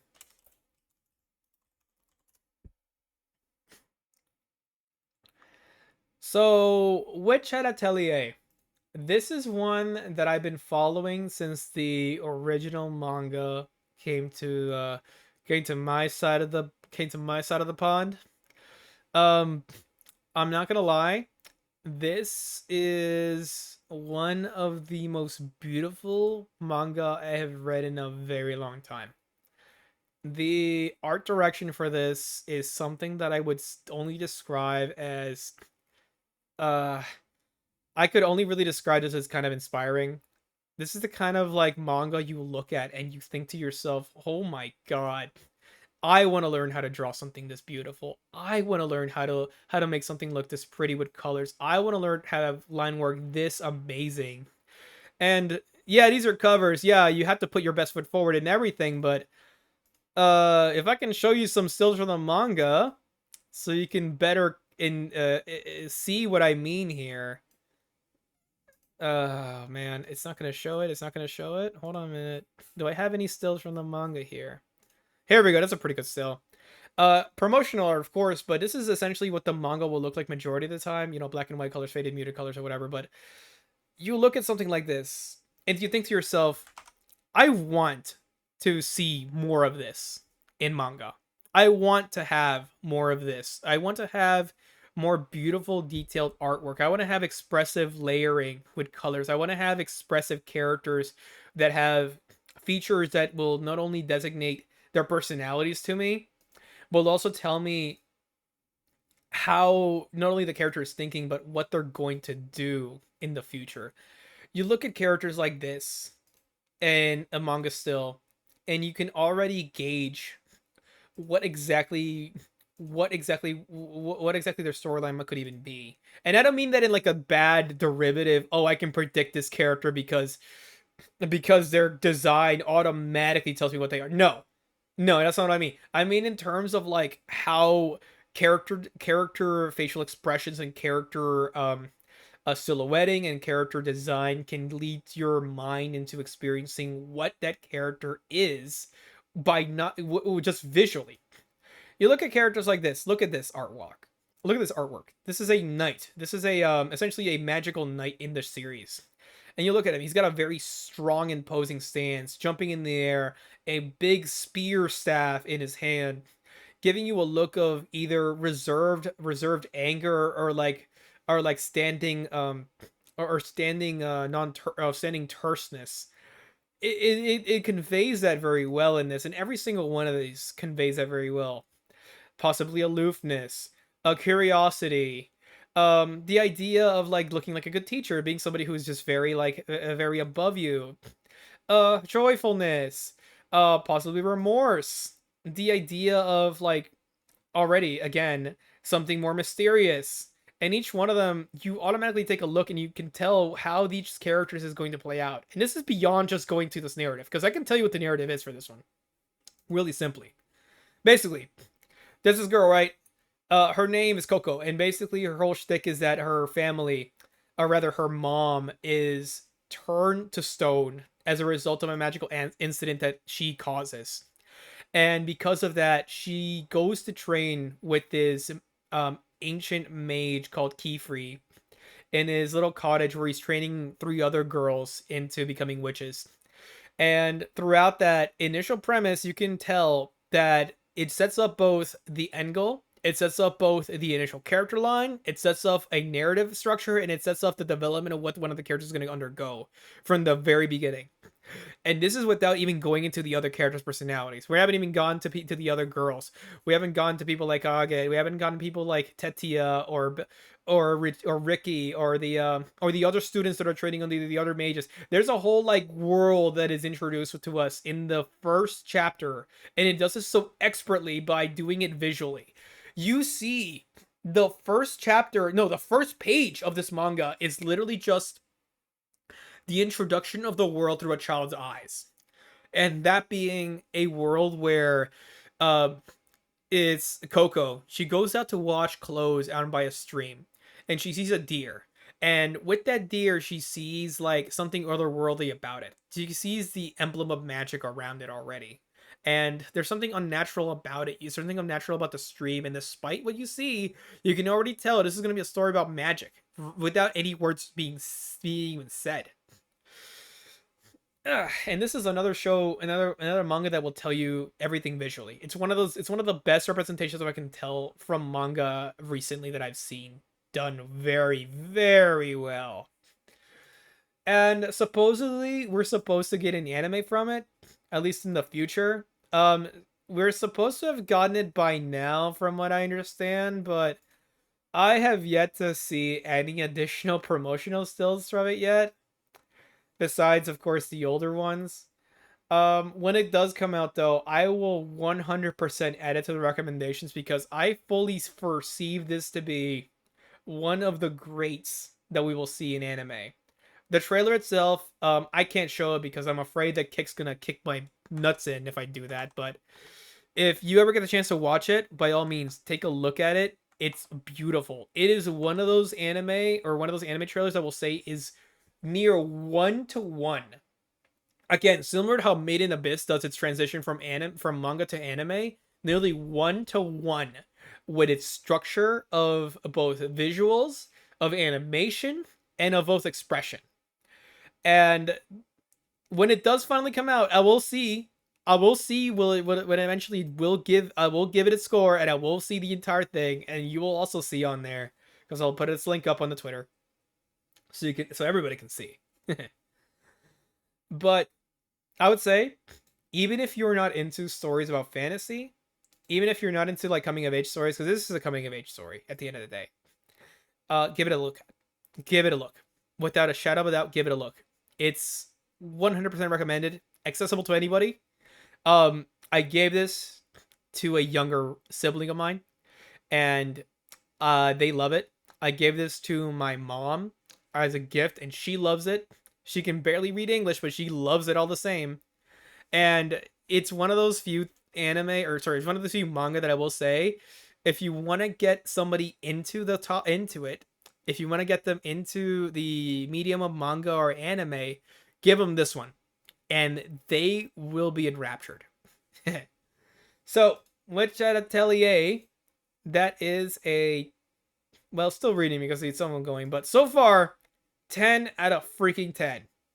And when the animes come out, oh, that'll be the day. That will certainly be the day. All right. Unfortunately, that was only manga only, unfortunately. What are some, here's a question. What are some manga that you guys desperately want to see as anime someday? I know everybody has a couple that they always want to see adapted. I certainly have a couple that I want to see adapted. I kind of already got one of my wishes with not Dorohedoro, with Dan to Dan getting animated a couple of months back earlier last year. And honestly, if if we can get more animations like that, I am certainly for it. Ah, anyways. Oh, that reminds me. Hold on. I'm gonna eat a bit more and then I'm gonna come back. Hold on a second.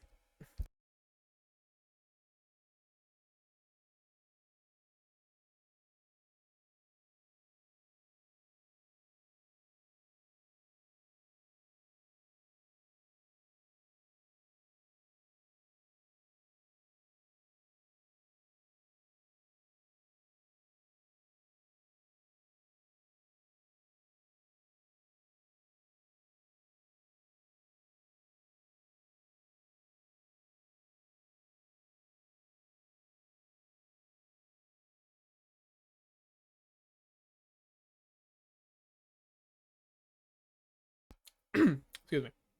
All right, coming back to this. So, um, the anime studio that directed Dan to Dan, as I was talking about that, it reminded me. The anime studio that did that, Science Saru. If I can put it up here, well, actually, let me do it. Science Saru. It has a thing here for it. Little shorts. Let's see here if I can post it on here. Oh, here we go. Science Saru. So, Science Saru is a animation house set up by director Masaki Yuasa, and its main goal, or rather, its main like sticking point, is that it does a lot of experimental anime, and they run the gamut for a lot of crazy anime that I may have you may have seen from time to time. Masaki Yuasa as a whole is kind of like one of those weird auteur like directors. If you don't know what that means, especially it's like a guy that goes for more artsy sort of like adaptations or artsy sort of like movies or animation. And a lot of his works early on were very much based around that. He's the guy who directed Mind Games. If you've ever seen Mind Games, see if I can post it up here so you can see. Mind Games. It's not on here. I'll have to look it up later. Oh, here it's Mind Game, not Games. This is a very experimental movie that was made by Masaki Yuasa back in the day. It's really weird. Its visuals are psychedelic. I could only describe it as like one of the most psychedelic animes I've ever seen, like anime movies I've ever seen ever. Um, and he is very much somebody who has this as his sticking mark. He's somebody who uses a lot of very poppy, very bouncy shapes to a lot of his animation, and he has kind of mastered this as his movies have gone along, as his shows have gone along. Every single one of them has essentially given to him a style of like a creator or director that is not bound by a lot of the laws in anime of what can be achieved with anime. He will do his own style, and you will be able to see it, regardless of what you think of it. He will do it in his own way, and Dan to Dan is probably the best way I can describe it is like a shonen maiden style, because it is a shonen maiden style. Dan and Dan is essentially that. If you've ever seen this one, very much psychedelic in terms of like its backgrounds, in terms of its color, in terms of its coloring. Its entire opening is quite literally a giant send up to Ultraman and the 1960s style tokusatsu style opener, where it has like the monster in the background, the fourth title in the background, the crazy color clash with it between the black and white and the black and color. And you can see it in this show in this way, and you can see it in his other works as well. But what is this? Well, what am I trying to get at with this? What am I trying to get at essentially is that despite everything that Masaki Yuasa has made, despite everything that he has created, I still think to this day his greatest work was Devilman Crybaby. And if you have ever seen this one, it is an adaptation of the old manga. Let's see, the original Devilman. Let's see here. Not Amon. Where is it? Where is it? Where is it? Where is it? Devilman. There we go. Made by Go Nagai. One of the original creators of of manga, I should say. And for the longest time, Devilman has only had like 2 or 3 adaptations that have kind of skirted the line to being adaptations, to being like its own thing, to being OVAs, to being like a funny Sentai show with the Devilman cartoon anime. Oh man, that one especially is kind of funny, not gonna lie. But the thing about it is that Devilman is a long-standing property in the history of manga and anime, and it only, in my opinion, it only ever got a definitive, or rather a great standing, a good standing animation when Devilman Crybaby came out. Devilman Crybaby is to me what I consider Masaki Yuasa's greatest work, because it not only adapted Devilman as a manga from the manga to the anime, but it also did it in a style that I did not expect would work for Devilman as a whole. Devilman as a storyline is dark, but kind of goofy at the same time. It is narratively skewed between darkness and funny satirical comedy. And in trying to be both, it a lot of people can be really off put by it. Because in one scene, you will see Akira Fudo, the main guy, become Devil Man and slaughter an entire club of like demons by himself, and then like laugh and drink the blood from them in like really dark and disturbing like scenes in the manga. And the next scene, you'll see him laughing his ass off, having his girlfriend essentially like carry his luggage for him, and him just like looking really smug by it. If I can pull up the picture, I'll do it, but later on you can see what I mean in a moment. uh it's very much a skew of both of the styles of what manga used to be back in the day and what it eventually will become. It's the progenitor of every shonen trope ever created. Um, any hero that transforms in like Japanese media following the original run of Devilman, and I guess following the original run of Kamen Rider to a degree, though Kamen Rider I believe came after Devilman. Let me check that later on, but I'm pretty sure Kamen Rider began after Devilman. But it's the progenitor to pretty much every shonen ever. If you've ever seen a shonen where the character gains supernatural power, uh, and becomes stronger than they were originally, this is a progenitor to it. If you've seen a shonen that has like a hero that transforms into a greater power or a greater strength or a greater form, this is a progenitor of it. If you've ever seen a shonen where like the hero leads a double life between his dark alter ego that is quite literally inside of him as a monster and his regular school persona, this is essentially the progenitor of that. It's the beginning of everything. It begins with Devilman, with maybe the exception of Astro Boy, but Astro Boy is a little bit more towards like mecha and kid shonen. This is more like young adult and teenager shonen, I should say, or at least like what would we consider normal shonen nowadays. But what do I mean by all of this? Well, again, it's a tangent, but we return back to Devilman Crybaby with this idea, and that Devilman Crybaby is, for all intents and purposes, Musaki Yuasa's version of Devilman, while also paying homage to everything Devilman stands for. But what does Devilman stand for? Well, in the original manga, the storyline is this. There's this guy called Akira Fudo, and he is like the biggest softy you will ever meet. He is kind of a pushover in school. He's kind of like a weak wimp. I wouldn't say he's like completely worthless or pathetic, but he's just kind of like, he's kind of just there. He's the kind of just a kid that hangs out with some other cool kid that is like kind of in the background. You would never think of that guy as like the main character, but he has a friend. It's called Rio, and this guy is kind of got something wrong in his head.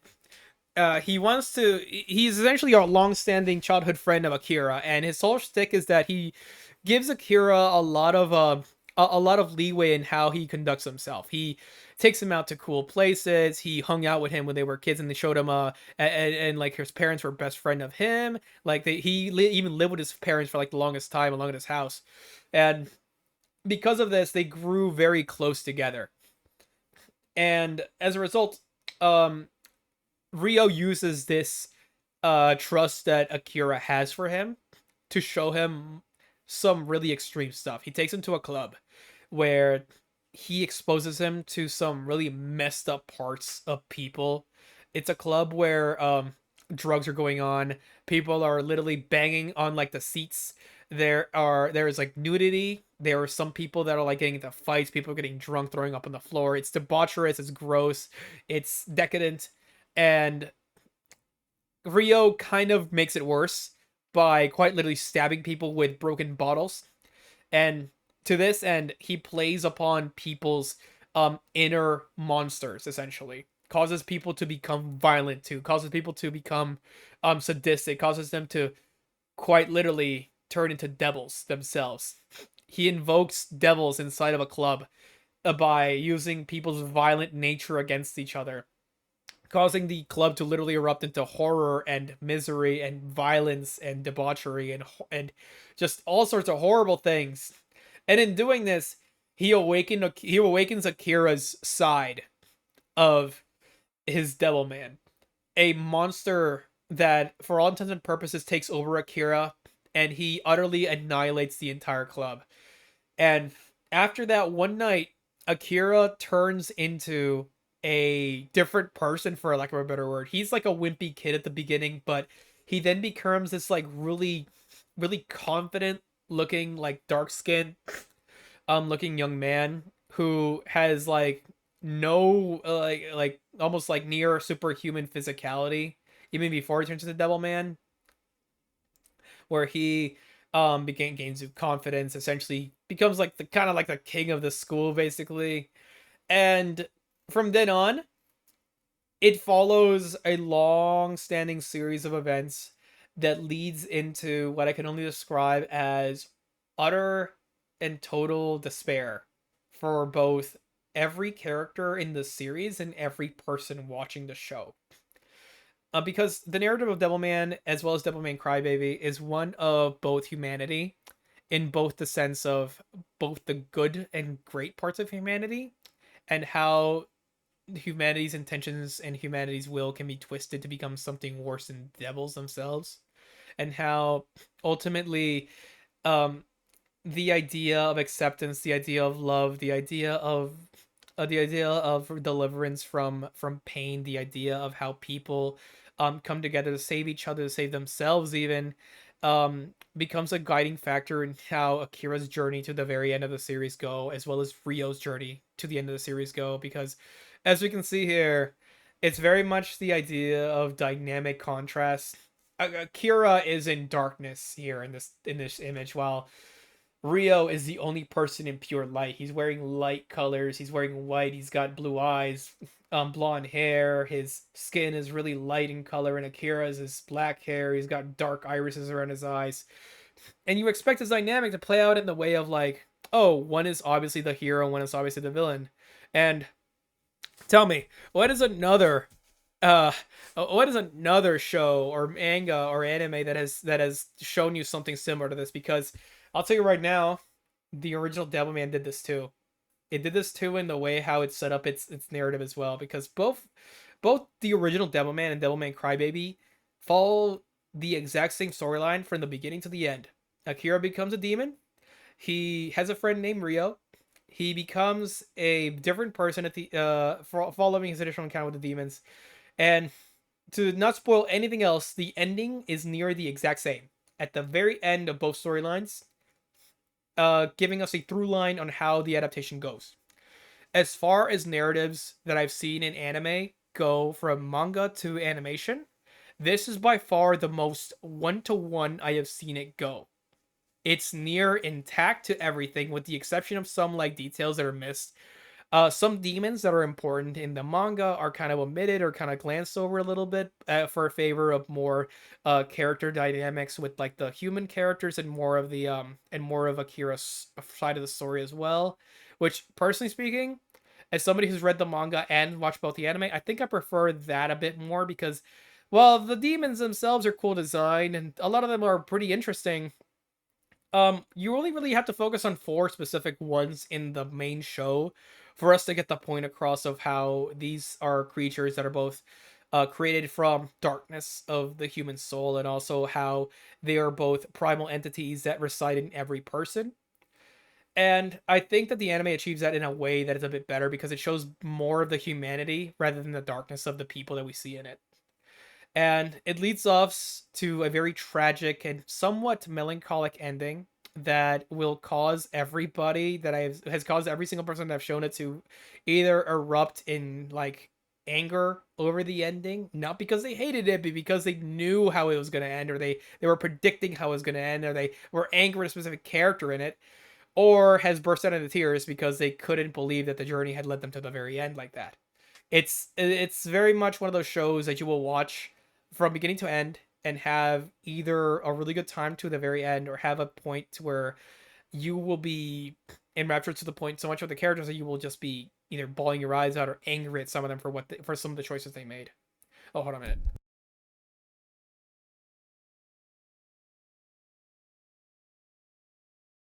Sorry about that. I had to blow my nose. That was unfortunate. Yeah. Anyways, Devilman Crybaby. This is again up there for me. One of the top 10 animes for me of all time. It is a masterwork of Masaki Yuasa. It is to this day what I consider to be his best work. I don't think anything he's made has actually topped this yet for me. And as far as Netflix animes go, if you have a Netflix subscription, this is the one anime I will 100% recommend to anybody with a Netflix subscription. A lot of people recommend a bunch of other animes on top of that, Cyberpunk Edge Runners, Here the Whales and all that, Children of the Whales and all that. But this is the one I will recommend to anybody, even if you don't like darker material, even if you don't like melancholic storylines, even if you don't like character art like this that is done in a really off way like this, I would say give this one a chance anyways. Get out of your comfort zone, give it a chance, go from the beginning to the end, and tell me how you liked it or if you didn't like it, because I want to know. Everybody that I've shown this anime to has had a different reaction to it, whether it's really vitriolic or really like saddened. And I want to make sure that everybody who I show this to has a way of telling me how it went, because this is one of the greats. And without a doubt, a full 10 out of 10 for me on that one. Whoops. Where is it? There we go. Completed. 10 out of freaking 10. Masterpiece. Yeah. There it is. Another 10 out of 10 on my end. This is another one that I will gladly watch over and over again. It's one of my absolute favorites, without a shadow of a doubt. Yeah. So, what's another anime that you guys have seen that has I want to say taking you on a journey from beginning to end? You felt like you were not only captivated by both the characters, but also like I felt emotional investment in them to the point that you actually started like directly getting angry or sad or annoyed or happy whenever something happened to them or whenever they made a choice that caused a great result to occur as a result. Tell me right now. I'm gonna go get one more bite and finish off what's happening with this meal. Well, 1 second.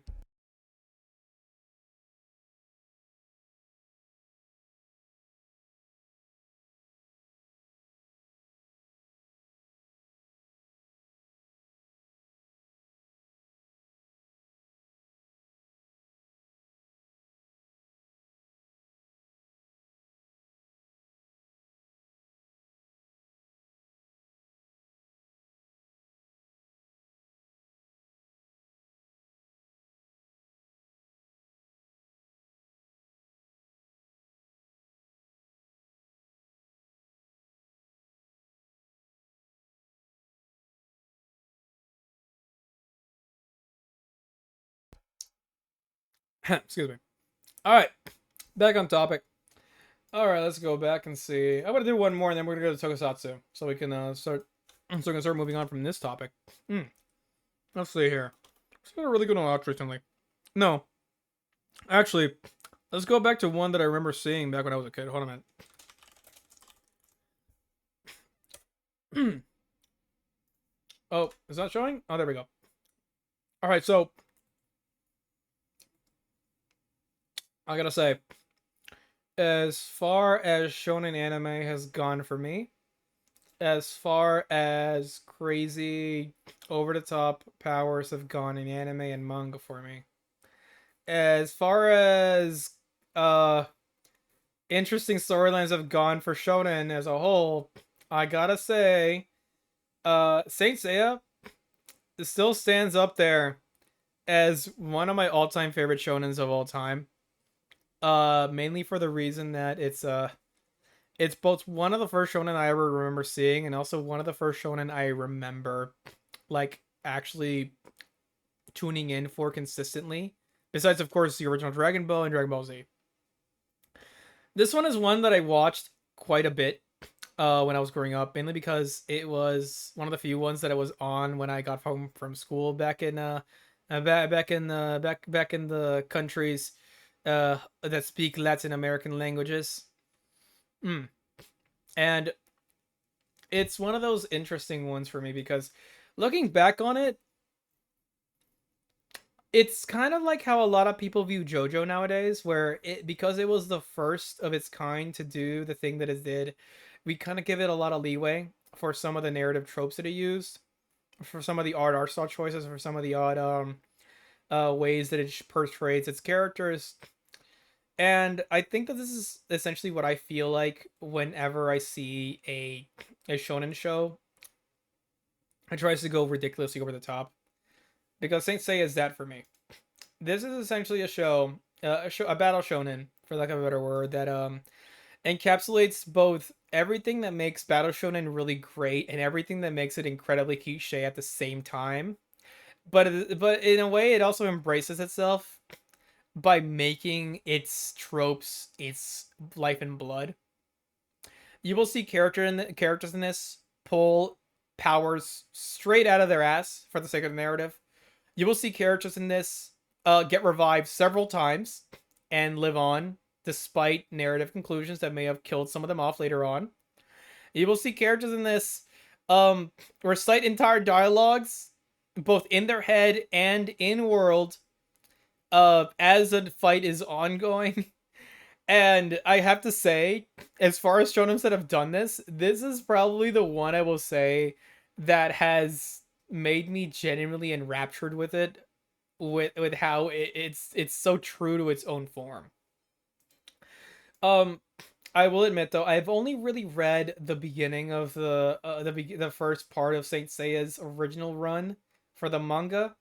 I've never really read it to completion, but I have seen the animated completion, and I have to say, as far as battle shonen from the 80s go, this is probably one of the best ones I've seen in terms of like animation quality. Besides maybe Revolutionary Girl Utena. If anybody has seen this or if anybody here has seen Revolutionary Girl Utena, they will tell you that's another show that's really beautiful like combat and really beautiful animation for its combat. This is one that is done in that same fashion, except it's done for boys. Because Utena is essentially one for girls, because it's a shoujo manga or shoujo anime, I should say. This one for a premise, basically, there are constellations in the sky that all designate different armors that are given to godly warriors that are charged for protecting the Greek gods, or more specifically, the throne of Athena, who is the Greek goddess of light and the Greek goddess of wisdom.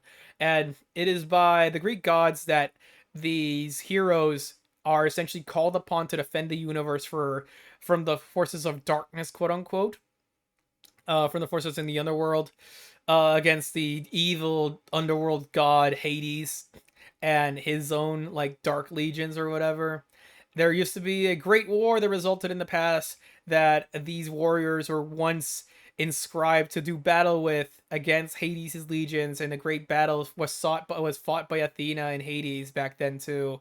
And the thing about it is that after this happened, the warriors essentially became uh part of their own narrative. They became immortal. They became the protectors of Athena, the protectors of the Greek gods. And as a result, they became complacent. They became full of themselves. They became essentially people who were just lording over others and became very susceptible to corruption by external forces. And the main narrative of it follows a young man named Seiya who essentially is a coming of age warrior who is trying to become one of these great warriors of the Golden Cloth. The Golden Cloths represent a constellation in the sky, one of the major constellations like Pisces, Libra, a Scorpio, Cancer, that kind of thing. And in trying this, Seiya essentially tries to become one of those warriors. He in his journey he overcomes great adversity. He gains his own armor too from one of the minor constellations. He gains the armor of Pegasus from the constellation Pegasus, or a minor constellation rather. And it is only when I guess a conspiracy occurs within the throne of Athena and the Golden Warriors themselves that Seiya and his friends, who are represented here, um, are essentially called upon to save Athena from the clutches of the corrupted warriors, and I guess you could say the dark entity that is controlling their actions to a degree. And I have to say, As far as shonen narratives go, it's definitely up there in terms of like in terms of like battle shonen. Um, definitely. I don't want to say it's totally unique because I have seen a couple others that do this premise before. Like we've seen Devilman do this as well, where it's like a hero gains great power from another worldly source, but in this way, it's armor instead of like demonic power. And in this way, it follows on that trope very well. Seiya gains the ability to transform into the Pegasus Warrior. He gains new abilities from it. He gains a fist that is fast enough to pierce light. His friends also gain powerful abilities by the constellation of the dragon, the constellation of the swan, the constellation of the phoenix, and from those great armors, they are able to ultimately overcome the corrupted warriors who all encapsulate the primary what's it called, the primary constellations, and are also supposedly the protectors of Athena. um I will say, I know that there's a follow-up series to this. I've only ever really seen the original series for it, and I've only seen the original 1986 series, as well as the remake that came out on Netflix. Stay away from that remake. It is god awful. They change a lot of crap in there that should not be changed, as well as make everything CGI and gross looking. Do not watch the Netflix remake of that series. It is, you will cry yourself to sleep. It is god awful. Anyways, um, as far as shonen animes go, this is probably one of the most over the top shonen animes I've ever seen in my life. And this is like Dragon Ball Z included in that comparison. You will see people pull some of the craziest power ranking crap in this show and manga. Period. Seiya, for lack of a better word, at the very end of the series, will be doing some things that will make Goku look like will make Super Saiyan 4 Goku look like your original Dragon Ball Goku, Tail Goku, Kid Goku, as it were. That's the power. That's the kind of insane crap that some of these characters will be pulling by the end of the series. And that's only from Seiya, by the way. That's not counting some of the stuff that Athena, some of the other Greek gods are able to do in the series. And it's, for lack of a better word, the only show that I've actually seen pull something that insane with its characters in terms of like powers is maybe Sailor Moon. If anybody has seen Sailor Moon to the very end, you will know that Sailor Moon at its very end has like reality bending and reality destructive powers that place her at such an insane level above so many other characters in like shoujo manga and like a magical girl manga as a whole. This is the shonen equivalent of that, if I could put it into a different perspective. Actually, now that I think about it more openly, I think Saint Seiya may be like the magical girl version. Oh god, this is such a curse thing to say. May actually be like the male version of the magical girl manga genre, because it's a bunch of guys in a team that gain powers from an external entity that go to fight a great darkness imposed upon them by a corrupt side of humanity, and they all have to transform in increasingly more insane ways throughout the series that causes them to gain increasingly crazier levels of power. That, yeah, this is basically a magical girl show as a shonen series. That's, oh my god, that realization is making me lose it right now. Oh god. Oh man, that's a revelation I didn't think I'd think for myself for this time. Uh, Chat, have you ever, actually, you know what? No, I was gonna say something really dumb. Don't listen to what I was about to say, chat. Never mind. Um. Anyways, Mal ranking, I guess. Hold on a minute. Completed. Watched all 114 episodes of it. It's really long. As far as shonen series, I would say if you can find this subbed, in your anime, in your anime site of choice, of course, do watch it. It's one of the better shonen series of its time. The only other one I would say recommend more than this is maybe Fist of the North Star, but Fist of the North Star, oh boy, Visit the North Star is its own beast. We'll get to that one eventually. But this one, as a score, 8, pretty good, at least for me. Uh, if you're a shonen enjoyer, if you don't mind older animation styles, by all means, do take a look. It is certainly something to behold. It is certainly something to behold for its time. And okay, I know I'm gonna get a lot of flack for saying this. I know some people in the chat. I'm not sure if everybody in the chat has seen this one, but um, I vastly prefer the anime's art style to the manga's art style, and that's mainly because I feel like this anime is probably the only case I can think of where this style has not only translated one to one, but may have also translated better because the characters look a little bit more proportioned. Uh, I don't know if that's heresy. Personally speaking, that's how I've always felt about this one, but that's just me. You make your own choice on that one, friends. Oh man. Also, the opening theme for this one is baller. If you ever get to hear like the original Japanese version of it, it's incredible. It's one of my absolute favorite opener themes for any shonen.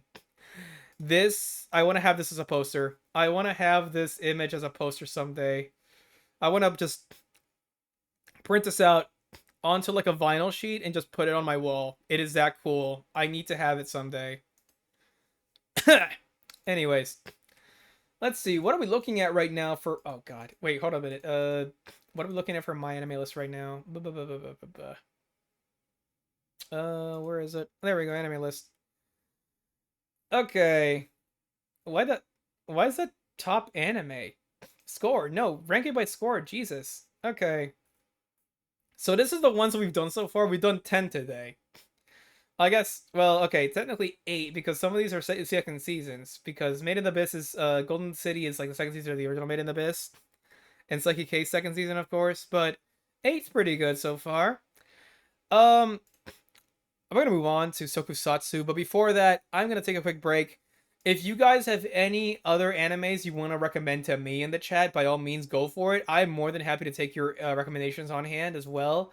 Uh, no telling when I'm going to get to it because ultimately I only have so much time for anime nowadays. Even seasonal animes nowadays, I have to like pick and choose what I'm watching more sparingly because a lot of the time stuff falls through the cracks, and a lot of the time, a lot of stuff that I watch is not stuff that I very much enjoy as much as I used to.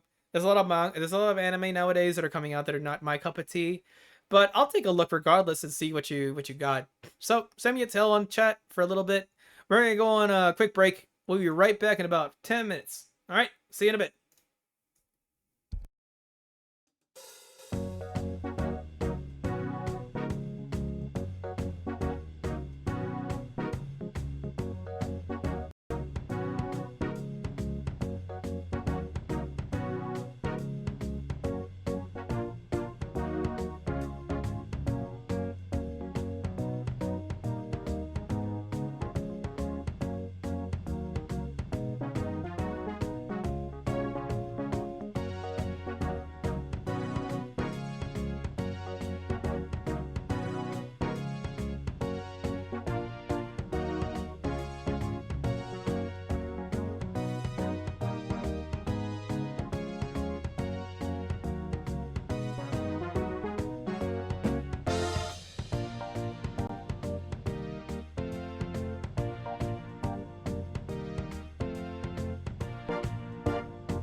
All right, hello. And we're back once more. Sorry about that. Okay. So, starting back onto a new topic though. What we talked about earlier was anime and anime derivative shows, but I have to say as far as anime has taken me, another big facet of Japanese culture that has taken me has probably been tokusatsu. Now, if anybody doesn't understand what tokusatsu means, it basically is like a Japanese word, Japanese derivative term that describes like special effects or like visual effect, or something along those lines.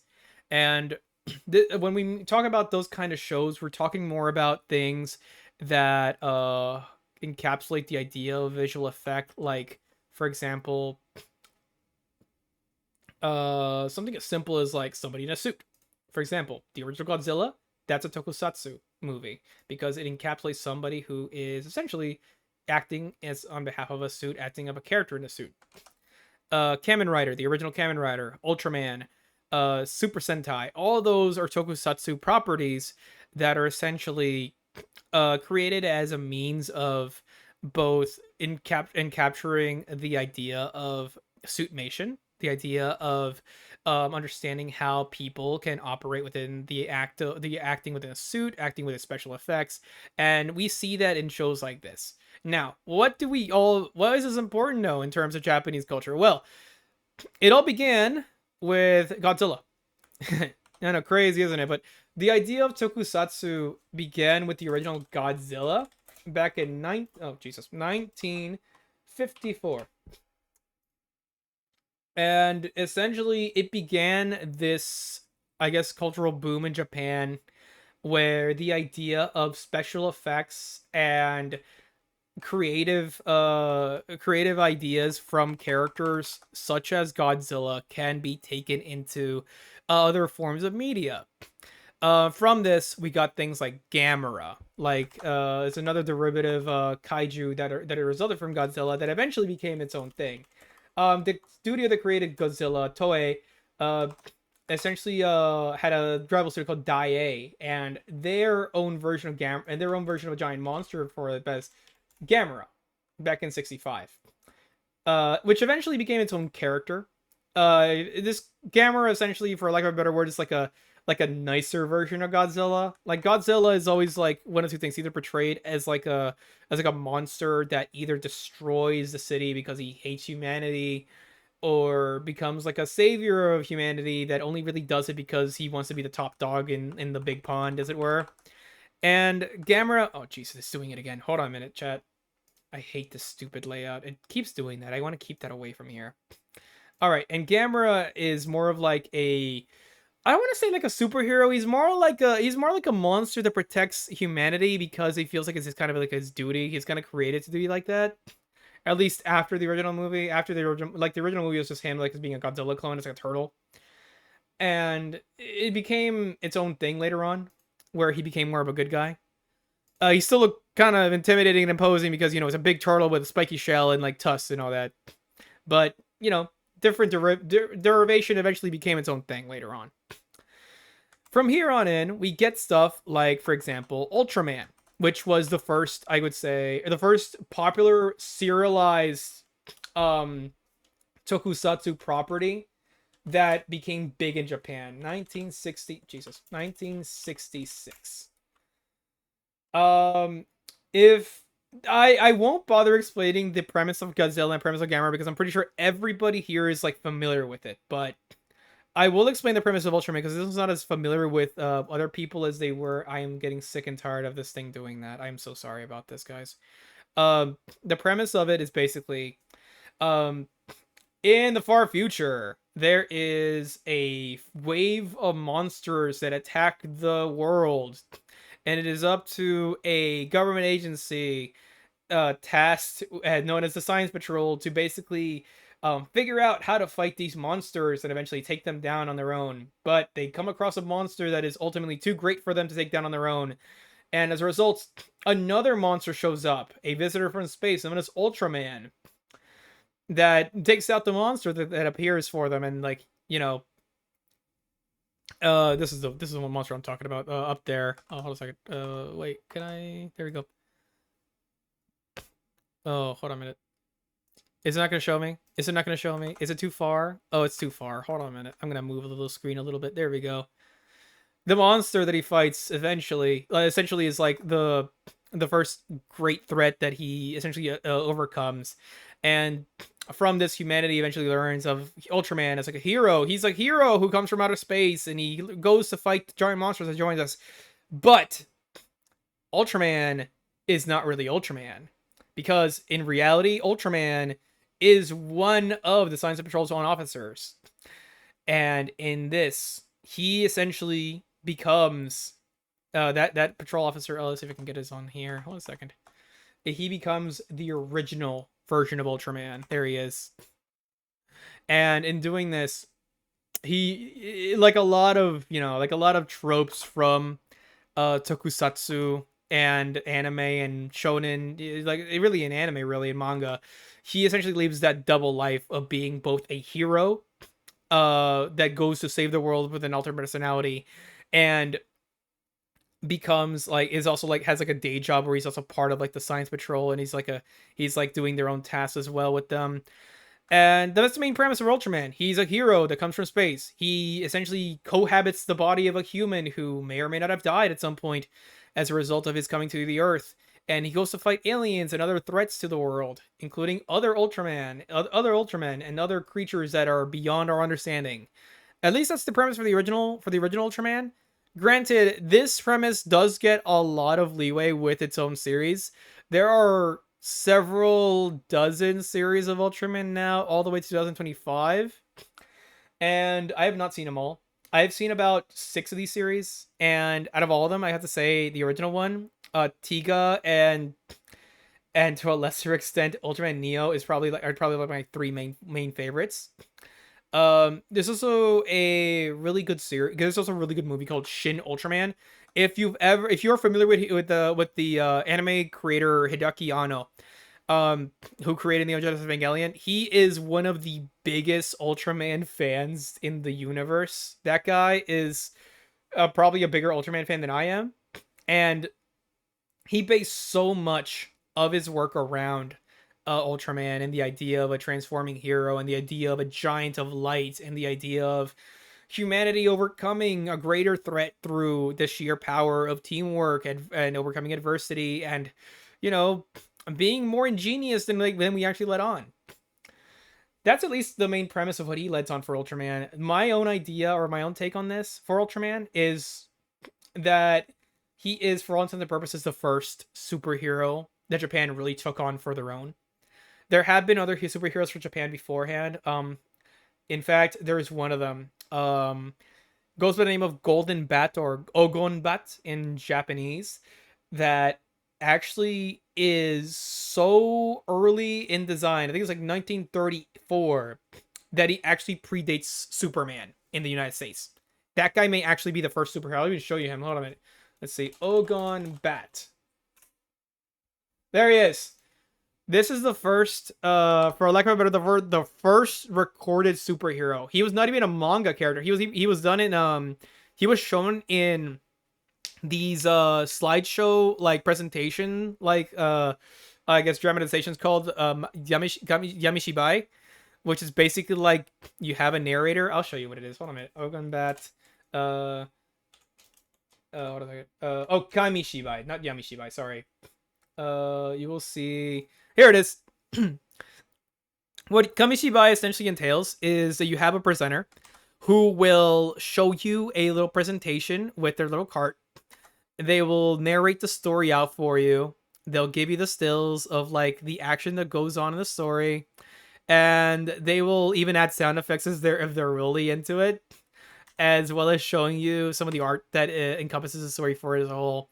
And this is how the original Olgon Bat began, as like a slideshow narrative presentation done in old school Japanese, like I guess you could say like street theater. I guess you could call this street theater, a street presentation. I don't know what we would really call it in derivative in the Western sense, but that's what it would normally be. That's what it was originally. This, for lack of a better word, predates manga. This predates also comic books as a whole.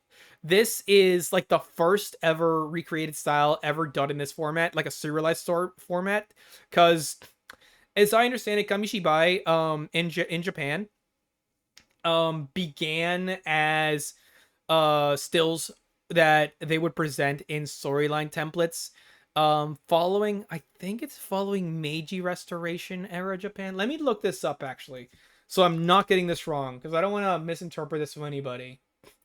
Kamishibai beginning, where is it, where is it? No, it's the Great Depression, following 1930s. There we go. So well, actually current Imperial Japan, I guess you could call it. Yeah, like I said before, they would show you a story. They would show you a little still here. They were presented. They would like narrate it. They would voice the characters. Even they would voice like the sound effects and everything, and they would show you how this narrative takes place between the stills. As I understand it, they still have this in Japan. They still have Kamishibai shows in Japan. They still have them in like I think they even have their own museum for them in Japan. I'm not sure where it might be, but I know they have them. In fact, in Washington D.C., there is a museum that is the Asian American Historical Museum in Washington D.C. and in there they actually had a presentation of old Kamishibai stills where they actually had like a live narrator that would narrate things they narrate the Kamishibai stories um every like every 20 minutes on a show, and it was like a set of like six narrators they brought in straight from Japan just to narrate the stories. I think that's really cool. As this is like the oldest school method of doing this kind of serialized format, because like you have stories that like go on and ongoing narratives with this. As I understand it, originally Kamishibai was shown as like their own standalone stories, but then somebody got the bright idea that, you know what, let's make an ongoing narrative between different storylines, and let's make it so that these storylines are shown in specific parts of Japan with specific people so that we can make money off of it. I don't blame them. That's a really good way of doing it. In fact, dare I say, that's the progenitor to a lot of like, to I could say the comic book industry as a whole, or like the manga industry even. Oh man, this goes to show you how a lot of things can start out. Also, we went on a gigantic tangent off of Ultraman. Keys, can you believe that? Hold on, man. Let me rewind back. Oh, ah. We're talking about Ogon Bat. We're talking about the first superhero ever. I didn't mean to get on that gigantic tangent about Japanese street theater. Yeah. But as I was saying, Ultraman, uh, one of the first heroes that Japan really took on as like its own serialized thing.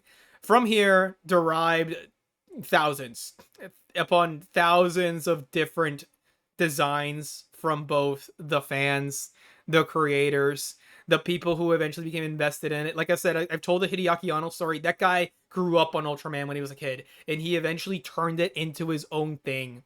The creators of Danadan, they also grew up on on Ultraman, and they also have so many stills for Ultraman inside of their own thing. Ultraman inspired everything, or not everything. It inspired so much in science fiction for Japanese creators because they grew up with it. In the same way that so many creators create superheroes based on Batman, based on Superman in the United States, Ultraman is essentially that for Japan. And in that same way, speaking of Batman as well, let's go to another derivative character. Oh, I don't want to say derivative, but let's go to another Tokusatsu hero that inspired everybody else. Kamen Rider. Here we go. Now this guy, the original Kamen Rider of 1971. Oh wait, it is 1971. It does predate. It does predate Double Man. Oh my god, I was totally wrong about that. I am so sorry about that now. Okay, so I take it all back. Devilman does not predate this. This actually predates Devilman. Okay, I am actually totally wrong about that. I'm sorry, chat. I said a fib on stream. It can never be taken back. It did it again. Oh my god, I hate this stupid thing. Okay, anyways. As I was saying, Kamen Rider. In the same vein that I would say Ultraman is kind of like the Japanese version of what Superman is in the United States, where it's a big serialized superhero that has a giant like an altered ego, altered format. Like he saves the world, he saves the planet from so many different threats, from otherworldly threats. Kamen Rider is to Ultraman what Superman is to Batman, or rather, what Batman is to Superman in the Western sense. Whereas Ultraman is fighting otherworldly threats, he's saving the world from aliens, he's saving the world from like giant monsters, he's saving the world for evil Ultraman, I would say.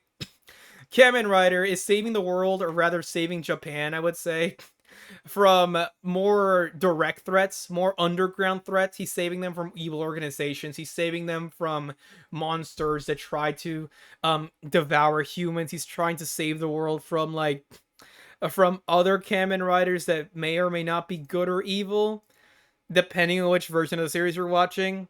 And he's always doing it with a really badass vehicle. It's either always a motorcycle or like a derivative of a motorcycle, which he turns into a motorcycle. And in every single instance of it, he is basically more underground than Ultraman. Ultraman is out there saving the world from giant monsters, from aliens.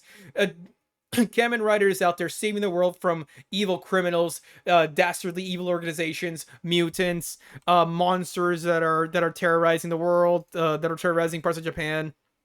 And he does it in a way that is more in your face. He's always direct about everything. He very rarely ever stops to give his people or give his villains time to say their one-liners. Hell, he 9 times out of 10 he's usually kicking people first and asking questions later most of the time, at least in terms of like the original series.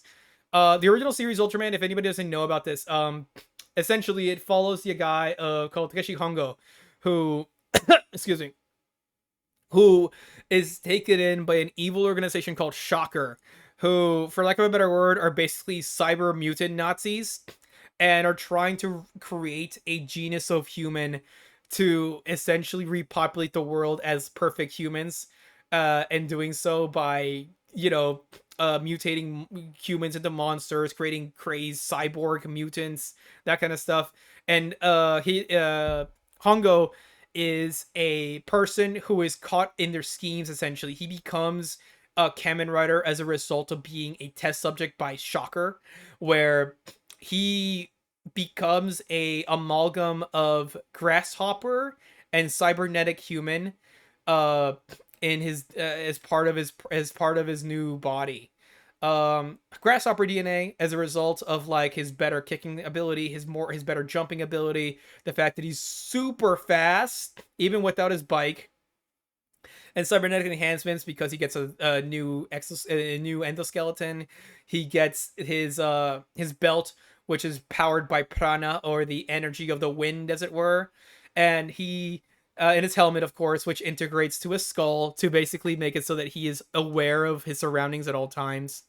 It's pretty crazy to say the least, but for lack of a better word, he is what I would consider to be the quintessential Japanese superhero, along with Ultraman, in terms of like Tokusatsu as a medium. Uh, as far as it goes, in the same way as Batman, he has a darker side to him. He has always like constantly fighting with the monster inside of his body, where he is, for lack of a better word, not really human anymore, and he denies it for a few for a good portion of the original series, where he wants to still be human, but he eventually comes to terms with it and becomes decides that I may not be human. I may not even really be a person that much anymore. But you know what? I'm going to fight for humanity anyways because I have decided this upon myself. And that's what makes the original version of Kamen Rider one of the best versions of that kind of superhero. The the in your face street level superhero that will stop at nothing to stop the evil organization, that will stop at nothing to make sure that the villain's plans are foiled and ultimately come out on top. And of course, from this, in the same way as Kamen Rider, we get thousands upon thousands of different other derivative designs. Hey Reddit, thousands upon thousands of derivative designs that we can see for us all the way from 1971, which is the original one, which you can get your own beautiful Kamen Rider mask at your local Japanese fair, wherever they may be, all the way to the newest iteration in 2024, which is Kamen Rider Gav, which is I have been currently watching. I would wholeheartedly recommend the original Kamen Rider Gav. It is pretty great. I thought it was gonna suck because I thought the premise was kind of just too weird. It's basically about a guy who lives in a world where everybody only eats really unpleasant meals, and he was only ever fed unpleasant meals throughout his whole life because of his family and because his whole organization is selling like evil uh designer drugs that cause things to taste like actual food to his own people, and they become addicted to it. And he comes into the real world and he decides he wants to fight humanity for humanity because get this, because a child gave him some delicious gummies, and the gummies were so delicious because he had never tasted anything like them before, that he decides to say, you know what, screw my world, those guys suck, I'm gonna fight for humanity because, man, I like delicious things, and I'm gonna fight for delicious things from now on, and for people because they gave me delicious things, and they obviously care about it. Gab is weird. I will also say that every other subsequent Kamen Rider after, oh god, what is it? Oh no, 94 gets progressively more out there. A lot of people say that Kamen Rider Amazon, which is so derivatively crazy compared to the other Kamen Riders, is already kind of there. But it to me, it only ever started getting weird, and I mean like premise wise, not like, character wise, after 94. Kuga, of the ones that I've seen, I will say this right now: the original Kamen Rider, of course. Kamen Rider Vulcan. Kamen Rider Kuga. Let's see here. Gaim. I've seen Gaim. I really like Gaim. X-Aid. 01, of course. This is one of my favorites. I love 01. It has one of my favorite openers for any Kamen Rider ever. And Gav, of course. I have skipped around. That's maybe because I don't get around to watching every single Kamen Rider to this day, but I do like um a lot of the premises around them. Cause here's a funny thing about this, and this is a joke that is made by a lot of people who watch Kamen Rider, is that the way that Bandai will decide on a new Kamen Rider season is really they will pick out a whole bunch of words, a whole bunch of nouns, put them on a dartboard, and have an executive just throw a dartboard blindfolded, throw a dart at the dartboard blindfolded, and whichever noun their premise lands on, their dart lands on, will become the new premise for the new Kamen Rider. Because he has so many crazy premises for Kamen Rider after Kuga. Because even with Kuga, this one, it starts out basically as Egyptian gods, where he derives his power from.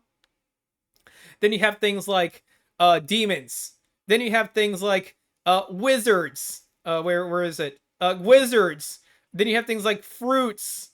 Then you have things like video games and a medical drama somehow.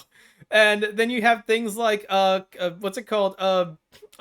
Fucking not Tokyo. What am I thinking of now? You know what? Never mind. I was gonna say something else. You have things like candy. You have things like street racing. Pretty much anything, any noun you can think of, is at some point going to get turned into a season of Kamen Rider at some point. I guarantee it. It's straight up gonna happen at some point, and you can't do anything about it. Oh man. Let me take a sip real quick. I will say, as far as superhero premises goes, Kamen Rider is still one of those that keeps coming out with new stuff, and despite how odd the premises can get for it, will continue to be really engaging, at least to me. I will recommend this series to anybody who really likes things like old school superhero stuff, like the original Batman. If you've seen the original 1960s Batman, you will probably like the original version of Kamen Rider a lot. If you've seen stuff like the 70s version of Wonder Woman, or like the 1970s version of the Incredible Hulk, you will also like stuff like the 80s version of Kamen Rider, the 70s version of Kamen Rider. If you like stuff like Smallville, you'll like Kamen Rider Kuga a lot because it's much more contained. You can really recommend any kind of superhero to fan to Kamen Rider, at least from what I've seen, and tell them what they can like from it. You have somebody likes Batman. Oh, you can pick pretty much any Kamen Rider and might go with Batman. You have somebody like Superman. Pick Ultraman. No, I'm kidding. No, if you like somebody who likes Superman, or more like world shattering stuff like that, like those kind of shows or those kind of premises, pick something like Kamen Rider X Arm or Kamen Rider Gaim as well. If you no, if you like stuff like Green Lantern, you probably like Kamen Rider Gaim a lot because it's a lot. It's a very similar premise to that, where it's like a crazy world spanning situation where like a bunch of guys are turned into like samurai fruit ninjas. It's crazy, man. But they also like gain their powers from like a really unlikely source. Oh man, Kamen Rider is weird. Kamen Rider is very weird. I'll say that. And that's not even counting. That's not even counting stuff like the derivative series. Like, let's go back a little ways so I can show you some of the other stuff. Let's see. That's not counting stuff like the Kamen Rider Black Sun. This one is Amazon original, or at least Amazon only for Kamen Rider. Probably the second darkest Kamen Rider series I think I've ever seen. This one is mature audiences only. It is brutal. It is very dark, and it has probably one of the meatiest looking Kamen Rider designs I've seen. Look at this guy. Kamen Rider Black Sun is absolutely freaky, and I love every moment of it. If you ever get a chance to watch it, I wholeheartedly recommend it if you like darker storylines or darker narratives.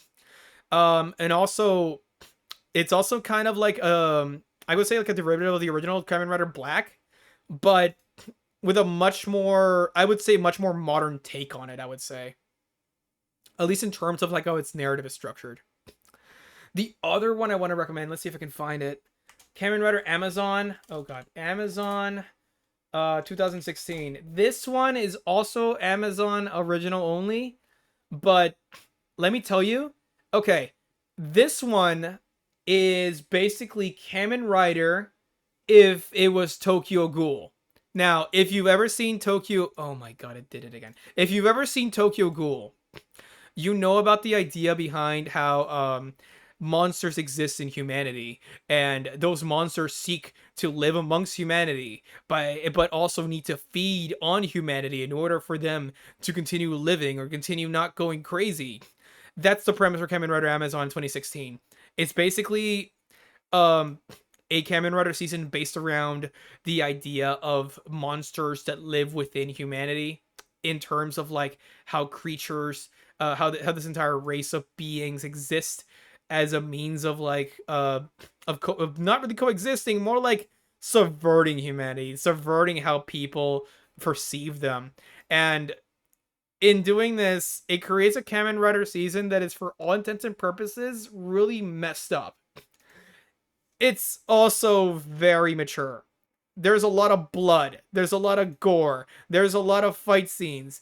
A lot of characters that you don't want to die get killed in this show in really horrific ways.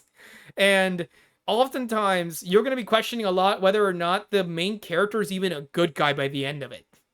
It's definitely a divisive show. I've seen some people utterly love this show, and I've seen some people utterly despise it because they think that this is too far from what Kamen Rider is. And to that I would say, no, that's what the original Kamen Rider Amazon was. But in reality, I want to say that uh, just because a premise goes a bit further out from what the original show derived from, does not necessarily mean that the actual show is long and gone from its own genetic structure. At least as, from what that means, at least. Um, that's pretty much what I would say Kamen Rider represents as a whole for me. It's a show that is what Ultraman is to Superman. Kamen Rider is to Batman. Both of these tokusatsu properties exist alongside each other.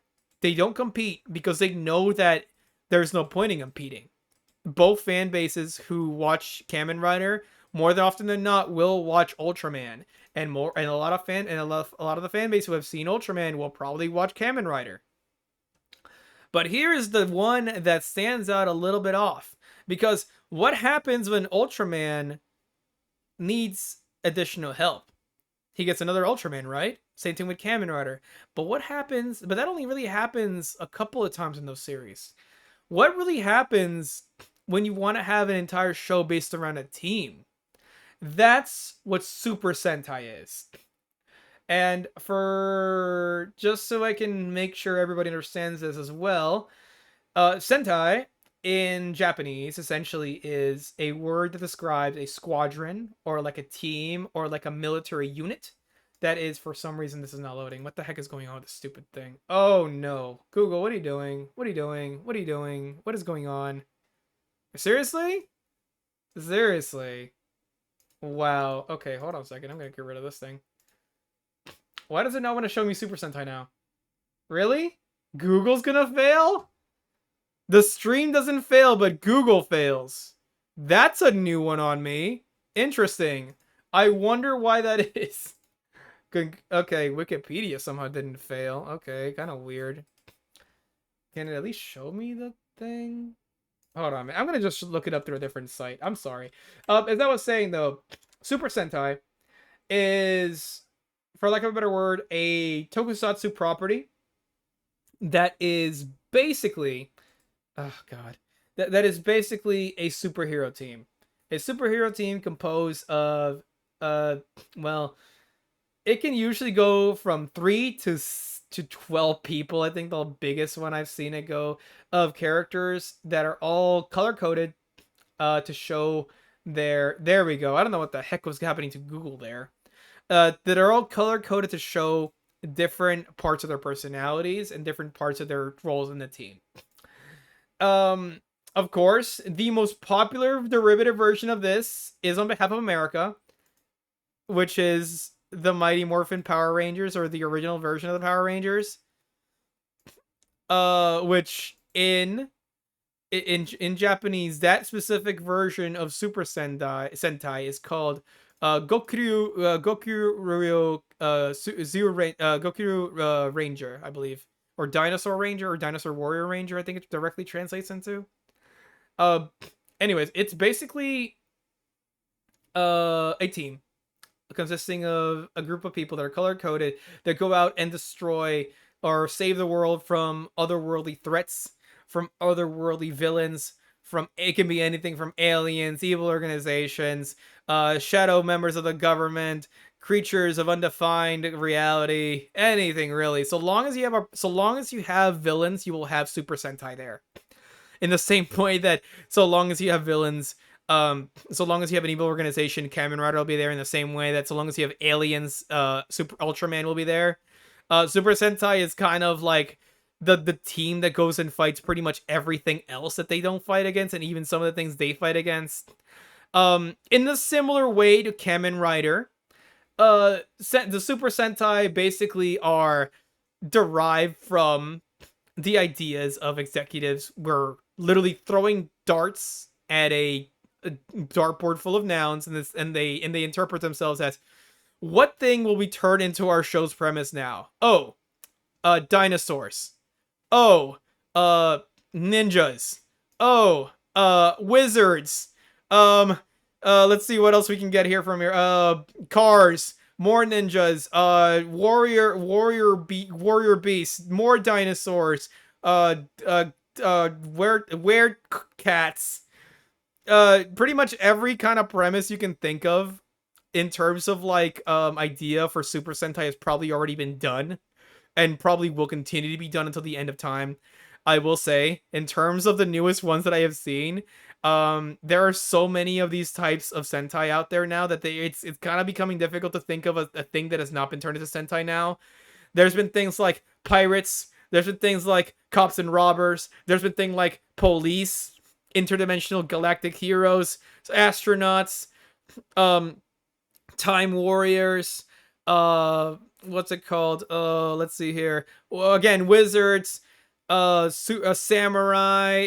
You think of a thing that involves like warriors or anything like that, and a premise like that, Super Sentai's probably done it, and it probably has done it in a way that is different from the last premise that came before it, because you would look at something like the original Gokuru Tokusatsu range, the original Gokuru Super Sentai team, like this, and then you look at the other ones that are also based on dinosaurs. Let me see. Hold on a minute. Hold on a minute. Super Sentai dinosaurs. There are essentially 3 different teams that are based on dinosaurs. There is Gokuru Ranger. There is the one that what's it called? Dino Thunder is based on. There's the one that that Dynasteel is based from, and then there's the newest iteration, which is what's it called? Ultra Force is based on. And each one of these is basically a different version of that thing, but you are easily able to recognize them as their own type of ranger, despite what the colors may indicate. Now, as of course, like anything that comes out of Tokusatsu, you will always get tropes from these teams. Oh god, is it still? It's kind of like lopsided. Hold on a minute. Let me center it a bit better. There we go. Excuse me. Like a lot of these tropes you get from these kind of tokusatsu properties, you will get a lot of recognizable tropes. Red is always the leader. That's always been the thing for Super Sentai since like the beginning of time, and it will continue to be the thing for until the end of time. You will always get a 6 ranger or a 6 Sentai team member at some point in your storyline. They will either be green, white, silver, or some combination of colors that it does not directly appear on the original team, with the exception of Shinobi Sentai, which had two two ninja steel themed rangers or Sentai members who were already blue and red. And funnily enough, they distinguished themselves by calling them Crimson and Cobalt, which is pretty funny now that I think about it. Um, let's see here. Pink is always a girl, regardless of the season. Yellow will either be a girl or a guy, if depending on whether or not your season includes only one girl or guy. Blue will 9 times out of 10 either be the smartest person on the team or the most loud-headed person in the team. Again, depending on which season you're looking at. Black, oh man, Black is a funny one because Black would most likely either be the strongest member of the team or the guy who is most likely to go rogue. This is the guy you look to, and he will either be the strongest member of the team proportionally to everybody else, or the guy who is either going to be a mentor character or somebody who is going to turn on the heroes or get a storyline where they might turn on the heroes at some point. And of course, there is always derivative colors that may result from it. Like, I believe that there are only 2 instances of a team ever getting an orange or a purple team member at some point, and they are very few and far between. Those are like the rarest colors I think I've seen for Super Sentai in anything, honestly. Same thing with gold, same thing with silver, same thing with white. White is a lot of times is used for your 16 member. Gold is a lot of times used for your 16 member as well. But more often than not, it'll be somebody in like a different color, either green or gold. Funnily enough, green was originally one of the original Super Sentai colors in the very first season of Sentai. If you can look here in the center color, you can see that there. Oh god, look at the center again. If you can see here, the original team members here are red, yellow, blue, pink, and green in the background. Original members are 5. 9 times out of 10, your team will not consist of 5 members. At best, you have 5. At worst, you have 3. And if it gets really crazy, you'll have 12.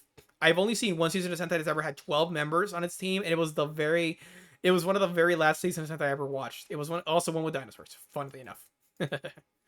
Also, in terms of how teams are set up for, in terms of how teams are set up for a lot of these shows, you will always have some way of like how they'll always team up to do a super special ability, how they'll always team up for their weapons, how they'll always have very differing weapons unless the team is centered or themed around the weapons themselves, in which case everybody will either have one or two things. Either it would be swords or wands or staffs or something else. And it's very easy to tell what seasons those are going to be. Like, for example, Pata Ranger, which is here, they have guns. Compared to Lupin Ranger, which is right over here, which has guns, swords, and I believe a crossbow over there. And this is one of the few instances where I've seen like a team ranger dynamic go against each other. I would say Lupin Ranger versus Pata Ranger, if you've ever watched this one, this is really funny. It's basically cops and robbers, where one team is basically like the robbers, or like based upon the Lupin series, like the original girl Lupin, and the other team is based upon like the cops, upon like the sector that everybody that tries to get them and tries to stop their crimes and whatever, and it's arguably one of the most comical versions of it. If you ever get the chance to watch it, watch it. It's really fun. As far as Sentai seasons go, I have to admit though, I have seen more Power Rangers than I've seen Super Sentai, though that's more because I was kind of indoctrinated through Power Rangers way more than I was through Super Sentai growing up. Though that's more because Super Sentai is less accessible in the United States compared to Power Rangers.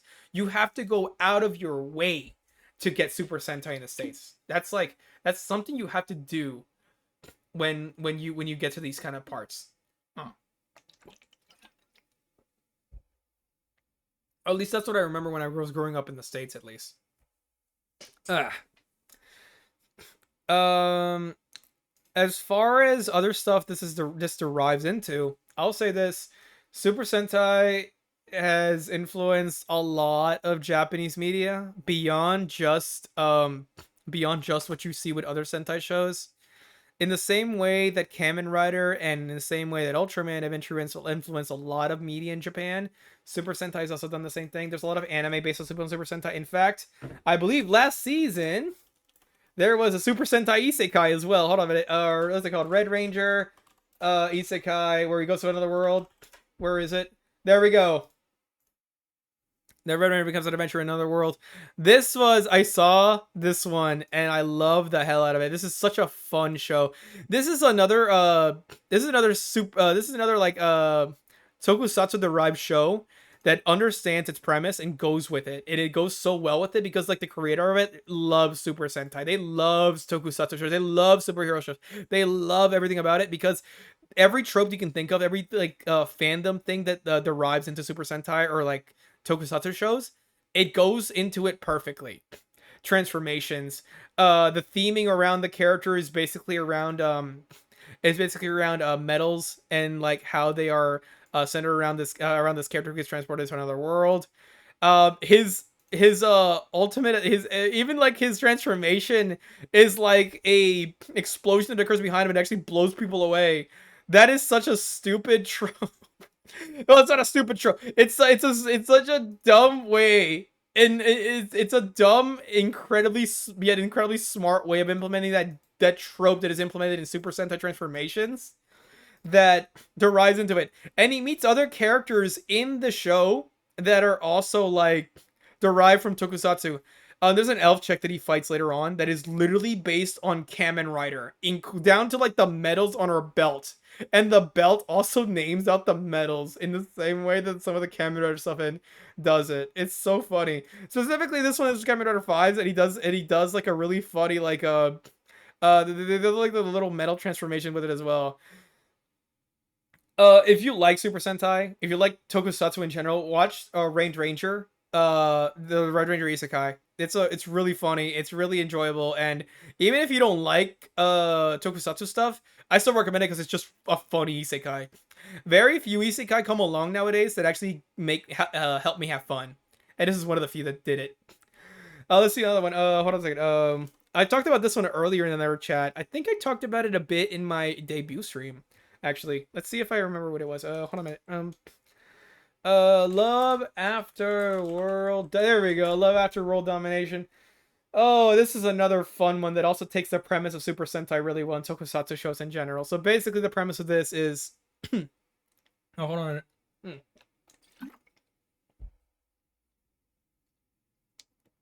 There we go.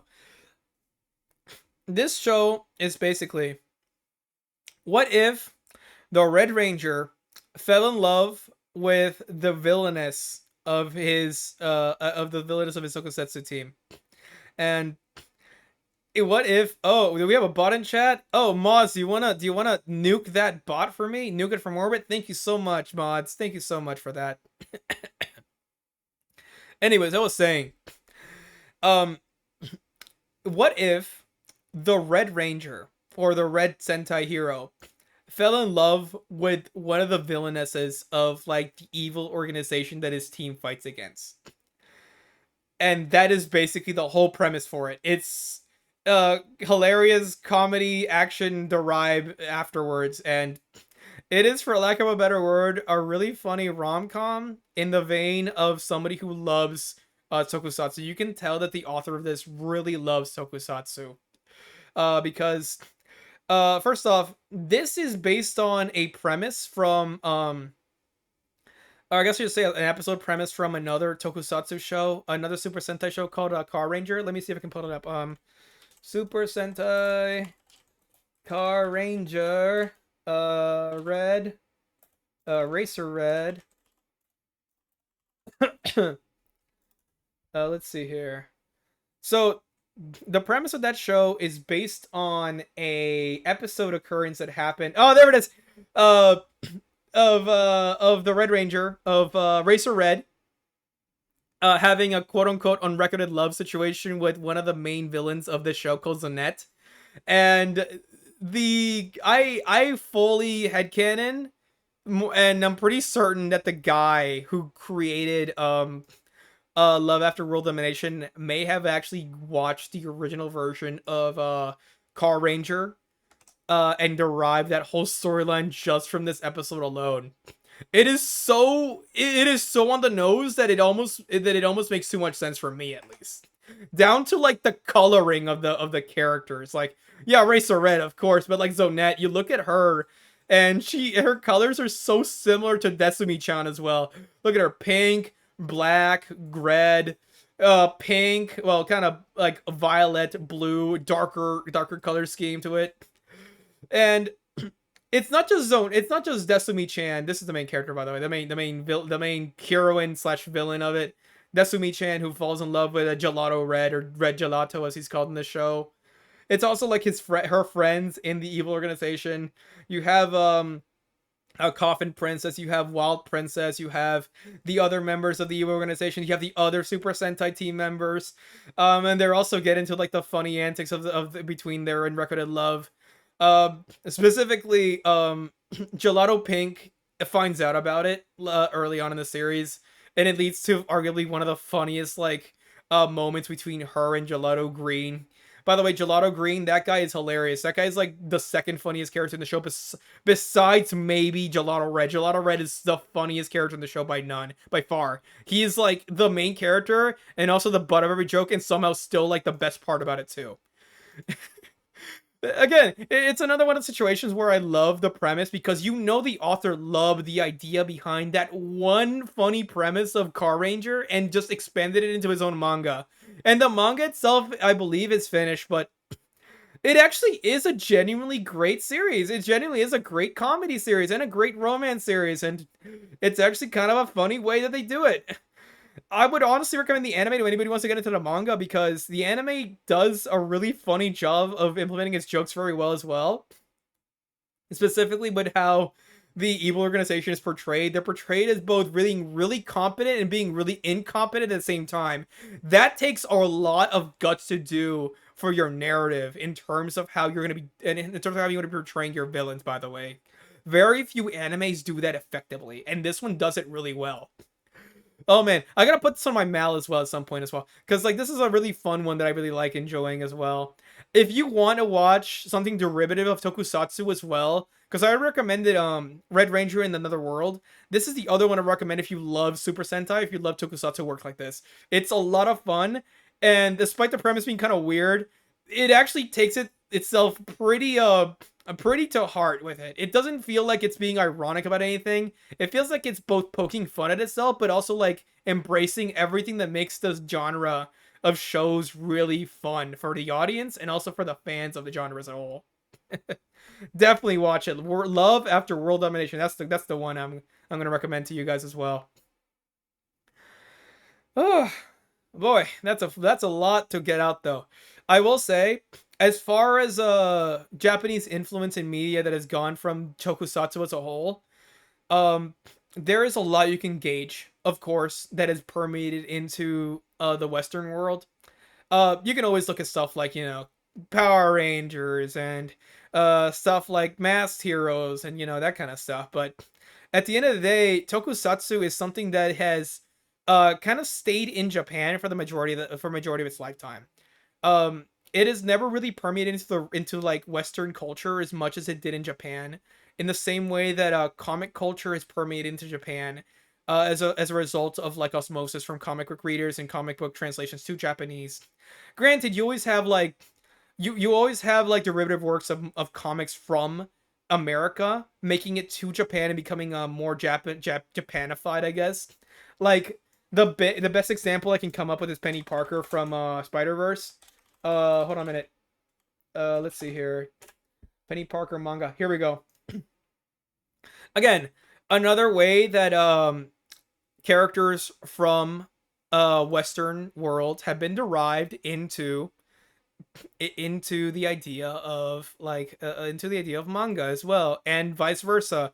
If you know anything about Penny Parker, you know that her design is based upon uh Shinji from Evangelion, and the original version of her Spider Mech. Oh god, where is the original? There we go. The original version of her Spider Mech is based upon Eva Unit 01, in terms of like the design for the shoulder blades and as well as the face, as well as but has the colors of Eva Unit 02 from Osaka.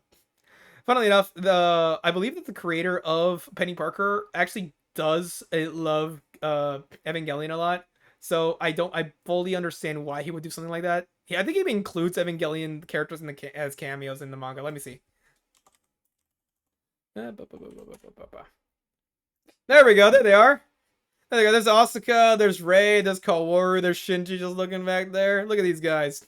You want to look at something derivative? There you go, guys. There you go. How influence goes both ways, I guess. Let's see. What else have we influenced in terms of like what else has like Tokusatsu influenced directly? Let's see here. Let's see. If we look at stuff for let's see here. Power Rangers comics, there is a segment where they do actually cross over Super Sentai. Let me see if I can find it. Manga. Let's see here. There is.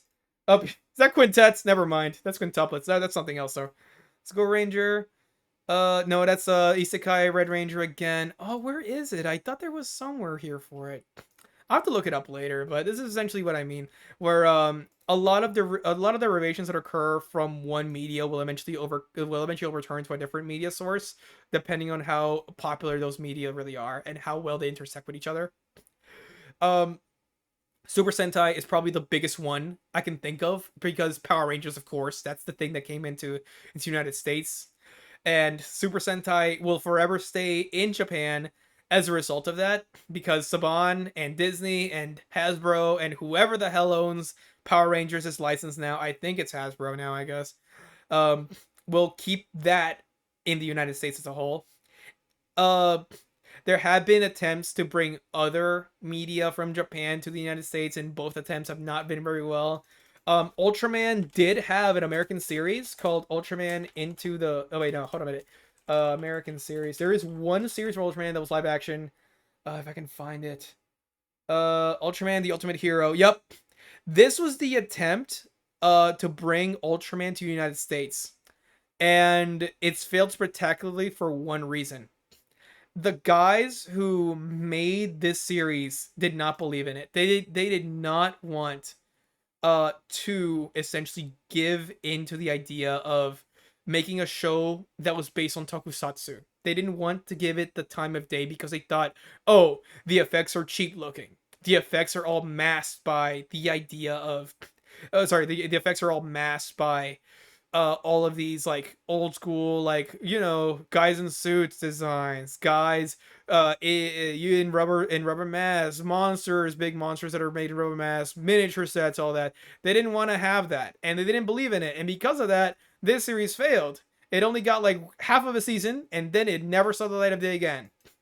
You had another attempt later on by Saban themselves, the guy who tried to the people who brought over Power Rangers, the people who brought Super Sentai as Power Rangers in the United States, to make Kamen Rider, and it resulted in one of the worst.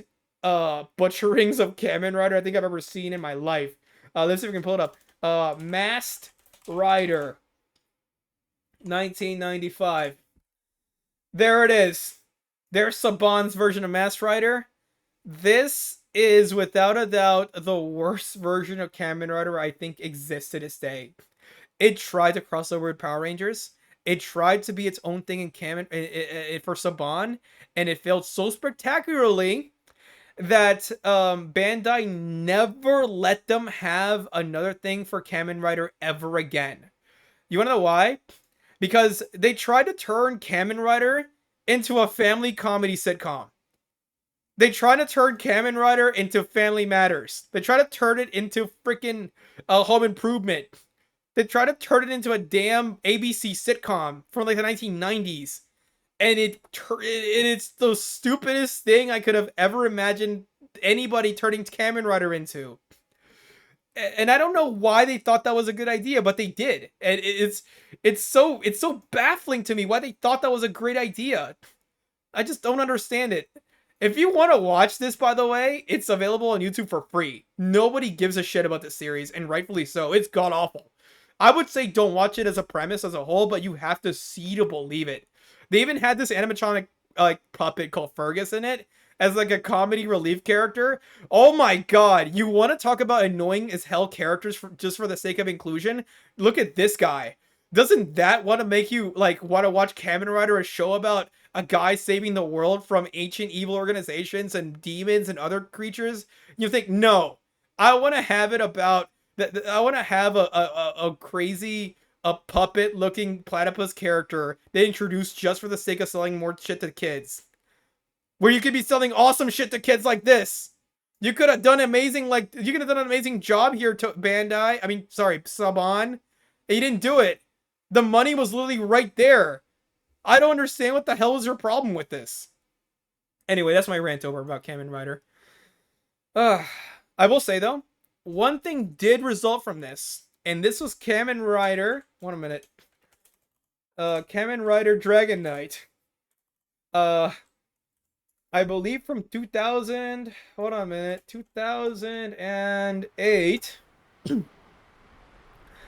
And this, I will say, is the oh god, it happened again. And this is what I will say is the one time they did it right. This is the one time they took their premise seriously.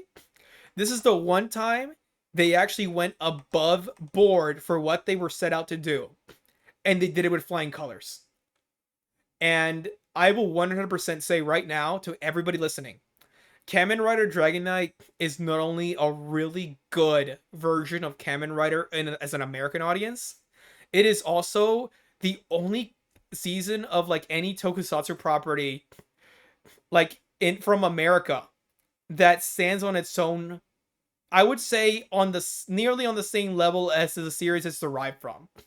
Because you can look at seasons of Power Rangers and say, oh, this reminds me of so-and-so thing from Super Sentai, or this thing is like this other thing from Super Sentai, and the premise is a little different. Oh, the characters are a little different. Oh, the effects don't look as weird. But that's as much as you can say about it. Whereas Kamen Rider Dragon Knight, despite the fact that it was made from an American-derived vision, still is its own thing. Still is its own vision, and still has a narrative that is almost as engaging, if not as engaging, as the series is derived from. The only problem I have with it is that I never got to watch it on live. I heard that the live version of this was amazing, but the other bad thing about it, it was canceled. They were 2 episodes away from finishing the whole series, and it was canceled. We never saw it again. And that is honestly the most tragic thing that ever happened to Kamen Rider in the United States. I think that's even more tragic than what Saban tried to do with them in the 90s. Because with the 90s Kamen Rider, at least with that failed so spectacularly they didn't want to have anything to do with Kamen Rider for a very long time. With this though, this failed because the studio did more or less kind of shoehorn it in a slot where it was not meant to do very well. And because of that, we got a Kamen Rider series from America that was really good and really engaging, and went and had no ending. And I think that's 1,000 times worse than a series that is just shitty from the beginning to end. Because at least this had a lot of potential. At least this had a lot of thought and, actual vision put through it. And it's sad. It's very sad to me. And ever since this, we never had another adaptation of Kamen Rider ever again in the United States. They never attempted it again. This was it. The last attempt to make Kamen Rider a thing in the US. And it really does say a lot about the mentality of Western versus Eastern philosophy when it comes to these kind of superhero shows, because you will look at superhero shows today. You got Marvel shows because, like, Disney owns everything or whatever. But uh, the Marvel shows today run the gamut of being both very safe for what they're trying to do with their narrative, while also being really cheap in how they're portraying their content. You look at things like Falcon and the Winter Soldier.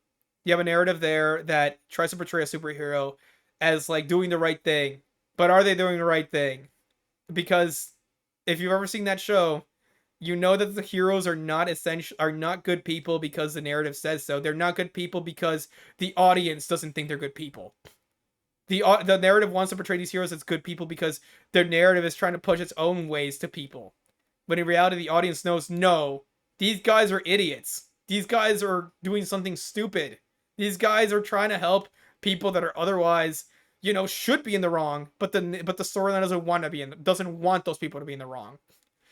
And you have things like Kamen Rider, where you have a premise that is very simplistic. You know, man becomes engulfed by supernatural ability, or becomes a experiment of an evil organization, and ultimately fights said evil organization for the sake of humanity, because he loves humanity, or he has people he cares about in humanity. And you can see those guys as being good people because the premise lets them be good people. The narrative sometimes doesn't portray them as good people, but the audience wants them to be good people because they believe in them being good people. And that's what I believe to be the biggest difference when it comes to Western and Eastern philosophies for superheroes. What the audience thinks versus what the narrative thinks, what the storyline thinks, what the author thinks. Because ultimately, the audience is what's going to watch your show. The audience is what's going to decide what ends up making money. The audience is going to be deciding what becomes popular at the end of the day. And if the audience is not what you're going for, and if you're going for yourself on that end, I think that's a really selfish way of portraying a superhero. At least from my own perspective. All right. That's my rant over, at least. East versus West, whatever. You two guys make your own perspective at the end of it. I have my own philosophy when it comes to superheroes from the East versus superheroes from the West. We've already discussed at length of it about it anyways.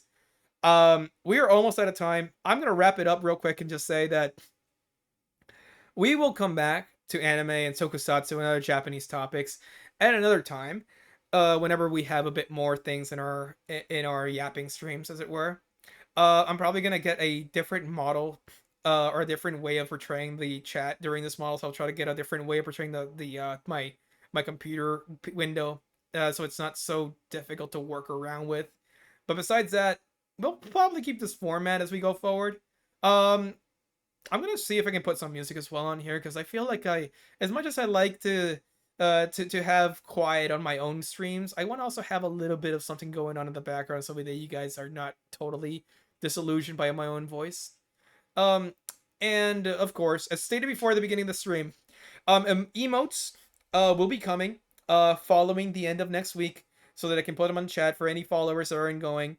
Subscriber stuff will be coming in towards then as well, so I can also have stuff coming in for like rewards and other things for people, so they can start getting sub donations and stuff going on now that I've gotten approved by Kick. And following that, well, we'll decide what goes on. I want to at least get to 10 people and followers before the end of this week, so let's see if we can make that happen at some point. Anybody who's watching us new, by all means, follow me if you want. Follow me if you, or don't, just up to you. But personally speaking, I'd appreciate it either way. Anybody else, though, if you've enjoyed these streams, by all means, follow me on any other channel you got me on, and we'll see each other then, because guess what? I'm here to stay, everybody. All right. Remember, everybody, a blue silhouette in the sky. A hero arrives soon. I'm still trying to come up with an intro. Oh, sorry, an outro. I already have my intro. What am I talking about? Anyways, have a good evening, everybody. This has been Check with a Shrimp. I'll be seeing you another day. Probably in the weekend because I'm not gonna be streaming for tomorrow or Saturday. But either way, see you then, and have a good evening.